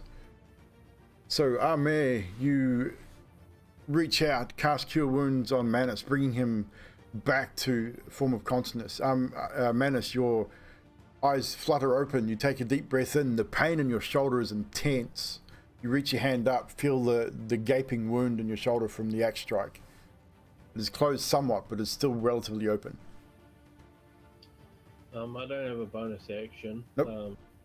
But it hasn't checked off my spell, I don't think. Let's have a look here. Because I should have used my second level. Because my first... You've used the first. You have used both your second level slots. It looks like you're at zero. You're at 0 out of 2. Yeah. Okay, never mind. It's my turn. Yep. Looks like you're 0 out of 2, so you won't be able to cast a second level spell again. Yeah, that's fine. Awesome. So Salanthi, as per your companion saying, "This is up to you." Ah, man, welcome on into the raid. I am going to bash your Eldritch keyboard. Blast. I'm going to bash my keyboard. I am going to Eldritch Blast this fella. Yep. You have advantage, so roll it I'm at gonna advantage. take it. Well, you have it anyway because of reckless. Oh, okay, sweet. And again. So 7. You won't need to do it again, but do it anyway. Oh, did it anyway. 7 points the first, which actually wasn't enough. The second will is what you needed. And this my next. You I'm don't- going to take a bonus action. Don't need to do anything. It's dead. I wanna heal. Describe the Give- death first. Okay, I'm going to Eldritch Blast him, and this ray of purple blur comes out of my hands. The spray of And it purple goes- blur. And he just goes. Drawing And, from like- your patron. Mm-hmm. What is your patron, by the way? I can't remember. I can't remember either. Celestial, I can't remember. Oh, it was a celestial, that's right. So drawing Yep. from your divine patron, summoning up the energy from within, you release your Eldritch Blast, a purple, sort of purpley orange force that is released from your hands as you reach one forward and then the other, striking with heavy damage on the ribcage of this creature, shattering the bones. You watch it, his whole chest just crumples inward. The sound of cracking bones and piercing flesh as he's thrown against the wall and then slumps down, tongue lolling to one side as his eyes roll back in his head and he takes his last breath. And that will have us out of the Can I- initiative. Then just chuck Yes, you some can. healing at. Yeah, okay. I was getting to that. Oh, okay. Patience. There you go, you get 5 healing. I roll a d20. Nutty.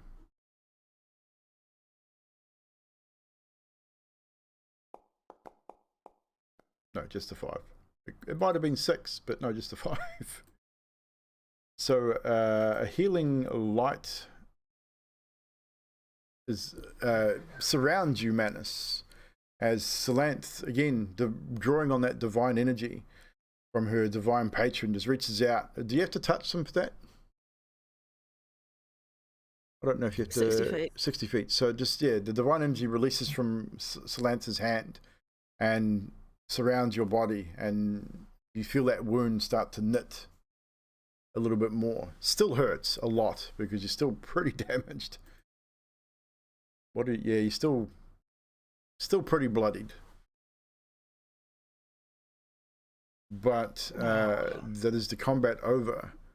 As you listen to the trying to conduct yourselves, you don't hear the sound of alarms. You don't hear the sound of footsteps. Strikes as a little unusual. Maybe these guys didn't get a chance to sound any kind of alarm as they went straight into combat mode. At this stage, you're not entirely sure. But that's where we're going to end tonight's sessions, guys. We're gonna pick that up next week because we're a little bit over. And I know Drax has work tomorrow, so we don't want to go much later than this. We've got obviously got the points, the moments to get through. But we will end our night there. We'll come back to the bloody aftermath of this battle next week, guys. Again, thank you so much, players, for joining us, or joining me and joining the chat for another Wednesday. Thank you, chat, for joining us. Amen for the raid. Roast and Chicken for the sub. Era for the biddies. Sticks and Stones for the gifted subs. We also had Voivode coming in with the massive raid as well. Black Rose Dark Thorn with a follow. all the regular chums coming in. You guys all got your shout outs as you joined. Make sure that if you saw a shout out in the chat, click on their name, follow them, check them out. They're all good people. Make sure you check out Armin and Voivode as well, the Raiders. Make sure you go check those guys out. Amazing D&Ders, mini painters, map makers, all the rest of it. Awesome people. So, players. We'll go around our players. We'll start with Drax, because I know he's got to take off. We'll get a couple of moments from tonight's session out of Drax before we move around the rest. Chat, if you have a moment that sticks out to you, at Evldoa in the chat, tag me. Let me know what it is, and we'll read it out. So Drax, aka Army the Paladin, the fish-eating turtle. I've got quite a lot here, but I'll just give us a couple, and we'll go around and we'll come back to you if we've got time. Sweet. At the start, when we're discussing how we're going to get there, and Marlis suggested that sleep her way through all the guards. I mean, if you had time, it was a viable option. And at one stage, you, the DM, said, "You're starting to be concerned about me." Starting. I saw in the chat my sister put "starting" with a question mark. It's like, yes, well, I have known you for quite some time, so I mean, I should know all these things by now. But yeah, I'll leave it there. I've got quite a lot. No worries. We will go on to Mr. Dill Cripple, because I know it's like stupid o'clock in the morning for you. So, well, the first part was like he had said, the whole sleeping through, but then I always have to try to pick on Grim with a little. No, you know, you got halflings there too, but it was also ironic that how he's like, Helm, forgive me, then just splits him with in a natural half. 20 just Like, smushes that no, dude, right? Helm wanted you to do that this time. I think so. I think Helm was on your side for that one. Definitely. Yeah. Anything else stand out from tonight? Then Nutty hiding under the table. Yeah, she got lucky with that one. Just got lucky. You guys all got lucky on the perception checks. The bards noticed, but they don't work. The bards themselves don't work for Mr. Stone, it seems, because they did not give one shit that you were sneaking around. So you were lucky. Manus, Mr. Grim Realities. I did like how Strixer was talking about the halflings. I thought that was quite good, and even though it was disgusting, I thought the bit with the Minotaur where we're trying to work out what to do with him, I'm like, oh really, you guys? But I'm like, I guess it's interesting. Salant hiding under the table, and I really liked the way the adventure sort of pans out, and the sending stone thing, and having them see us go into the armory. I thought that was really good. And I'm like, oh my god, like it sort of raised the tension. It was yeah. When we get to obviously the conclusion of the story, I will actually fill you guys in on the ins and outs of the adventure. You'll actually find it's actually pretty good. That's why I chose it to run it as the second one after Dusk Hollow. So that'll be me. Miss Nutty Tart, Miss Salant, the Celestial Warlock, which is a little different than most warlocks, has the ability to heal. Poor old Menace. Poor old Menace. Every time he did something, he's like, oh no. God forgive me. I can't do this. And he's like, oh, and I missed. Like, oh, no. I'm going to use an advantage. Oh, crap. Natural one. Yeah, it's like, shit. Anything else? No, that definitely did it for me. I found that hilarious. And these some of two these roles, man. I mean, Frixel and Billy Ame, I'm just gonna take his leg off and eat it now. Why not, right? Why? Why not? So, for me tonight, a couple of moments. Just the natural 20 from Manus. I don't really want violence is not my thing, but I'm going to cut this dude in half, just cause why not? And then right at the other battle too is just like I really don't like violence, and then just again missing constantly with certain things, and then eventually striking a pretty good blow, not enough to take him down, and then having a natural 20 return hit and going down in a single shot. It was like 52 damage, I think it was in the end, which was just crazy. Because our crits work, we're working our crits way differently now. It's max all dice, so it's not just the dice rolled. Normally you double the dice for a crit, so we're maxing everything. So it's double dice rolled, double crit dice, and then add your modifiers. So the crits actually are critical, and they will deal massive damage. Hence the splitting in half of the Minotaur earlier with the crit strike from Manus, and vice versa. Yeah, Mark 1, you're coming right at the end, dude. So chat, I didn't see any come in the chat. Chat, if you've got any moments that stood out from tonight, at me, or just put in the chat now while we've got a couple of minutes before we end up. Tomorrow night I'll be back doing some more maps. I will show the completed version of the Swamp of Perez. I added all the shadows and bits and pieces, did all that last night after the stream and today to finish at that. You got more, Drax? Hey, if you want to stick around, let's hear them. I had a few. Go on then. We know you got lots. My whole fish disguising thing, and all I can see is evil, just full-fed face palming. Yes. Just The fish. It's like this fish thing is like no. You're ruining my story. No. The whole scene with charming the Minotaur. I liked that. That was well done. Definitely. And Grim's reaction when he did kill the Minotaur, he's just like, no. Yes, that was almost a Wolverine moment. When we found the scrying rock or whatever the hell it was, and the sending stone. It's a stone, it's a rock, and they're like, no, it's not a messenger pigeon. Oh yes, the conversation between Manus and Thrixel about the sending stone. And then the last one is Selene going, array of purple blah. Yes, it was a great description, Nutty. I mean, well done. So descriptive. But no, I think you guys did exceptionally well tonight as well. So thank you to the players for again being a part of this mini adventure and playing it out. We've actually got into the bit of nitty gritties. It may not end too well for you guys though. I know it's coming up. Unfortunately, so we might we never know. We'll see what happens. You guys might do okay depending on choices made next week, so we will definitely see what happens next week.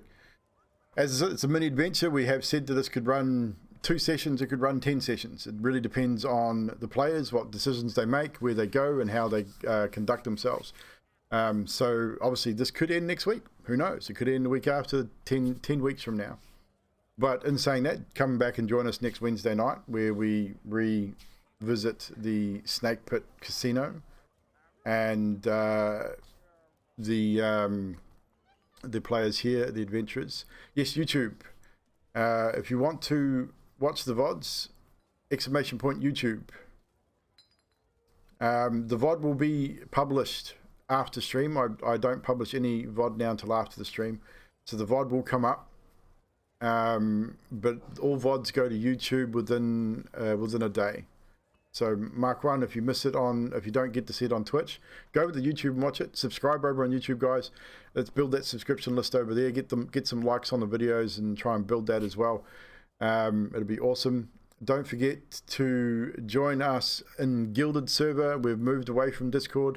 I no longer have a Discord server, so !Gilded will give you the Gilded link. Join us over there. I hang out in Gilded almost every day.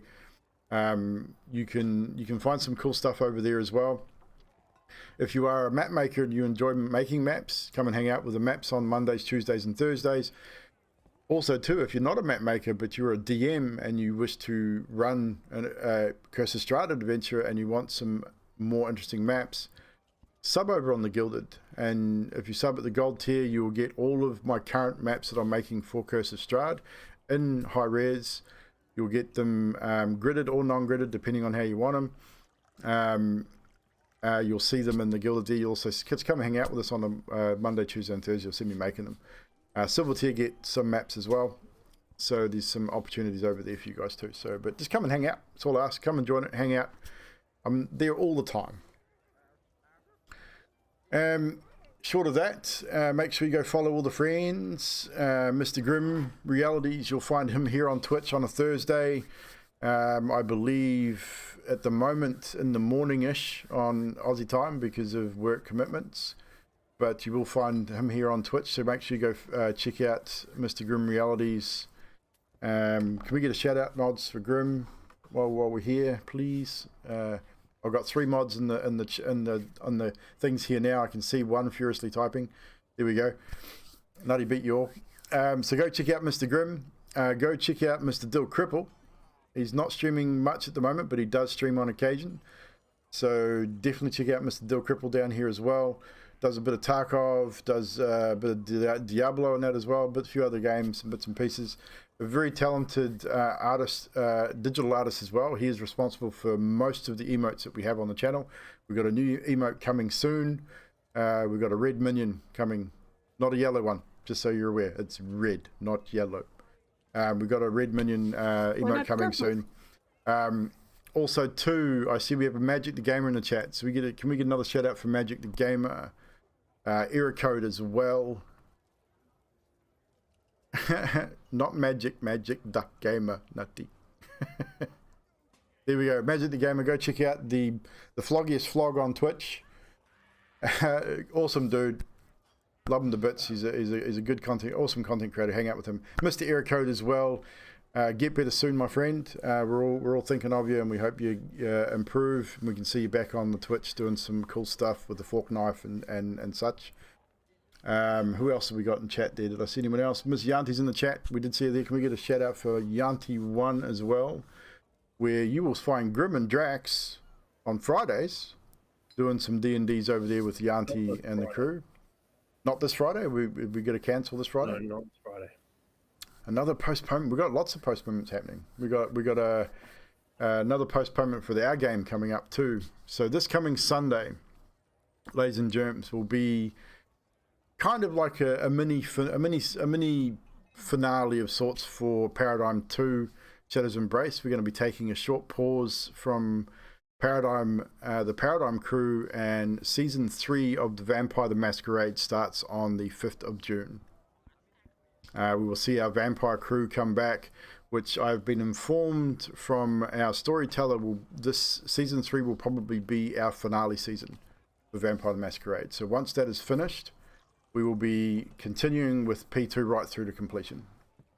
So it may run 10, 12, 14 episodes, we're not sure, but it'll run to its completion, and then we'll get back into Paradigm 2. We'll bring our soldiers, our Dragon Scale Militia soldiers back, and we'll delve back into the realm of Paradigm. So make sure you're there with us on Sunday. It's probably not going to be a cliffhanger or anything like that, but I'm going to try and end it on a bit of an interesting note. It may run a little shorter than regular, guys, so just be aware of that. We might just hit the 2-hour mark. I don't know. Maybe we may not even get that with what I've got planned, but we'll see how we go. Short of that, that's it from us. Again, thanks everybody for joining us. We are going to raid. I don't know who we're going to raid, but I am going to turn off this so I can bring up my list of pooples that we need to raid. Who is playing the Durandurs? Because we should raid a Durandur, because we've had lots of Durandur raids come in. Lost Archives is playing. We have GM Workshop. I think we're going to raid GM Workshop. Is he doing Twitch plays? No, he's doing homebrew review and world building tonight. If you're not familiar with GM Workshop is a world builder DM. He does a Twitch plays D&D on occasion, where he has built a world in Tailspire and then gets his chat to play D&D with them. They control the characters, they decide what they do, and he narrates the story. A lot of fun. But he's doing some homebrew reviews and world building tonight, which is actually quite interesting, giving his opinion on his community's world building stuff and homebrew gear. So we'll go over and show him the love, because he's given the love to us many occasions. Don't forget, guys, we are going to do the Evil Raid sub emote if you've got it. If you haven't got it, use the Evldoa logo from the free ones, from the followers, just the Evldoa logo, and let's drop some emotes on GM Workshop once we get in there. Once I type out this stuff. There we go. See you guys tomorrow for some more maps.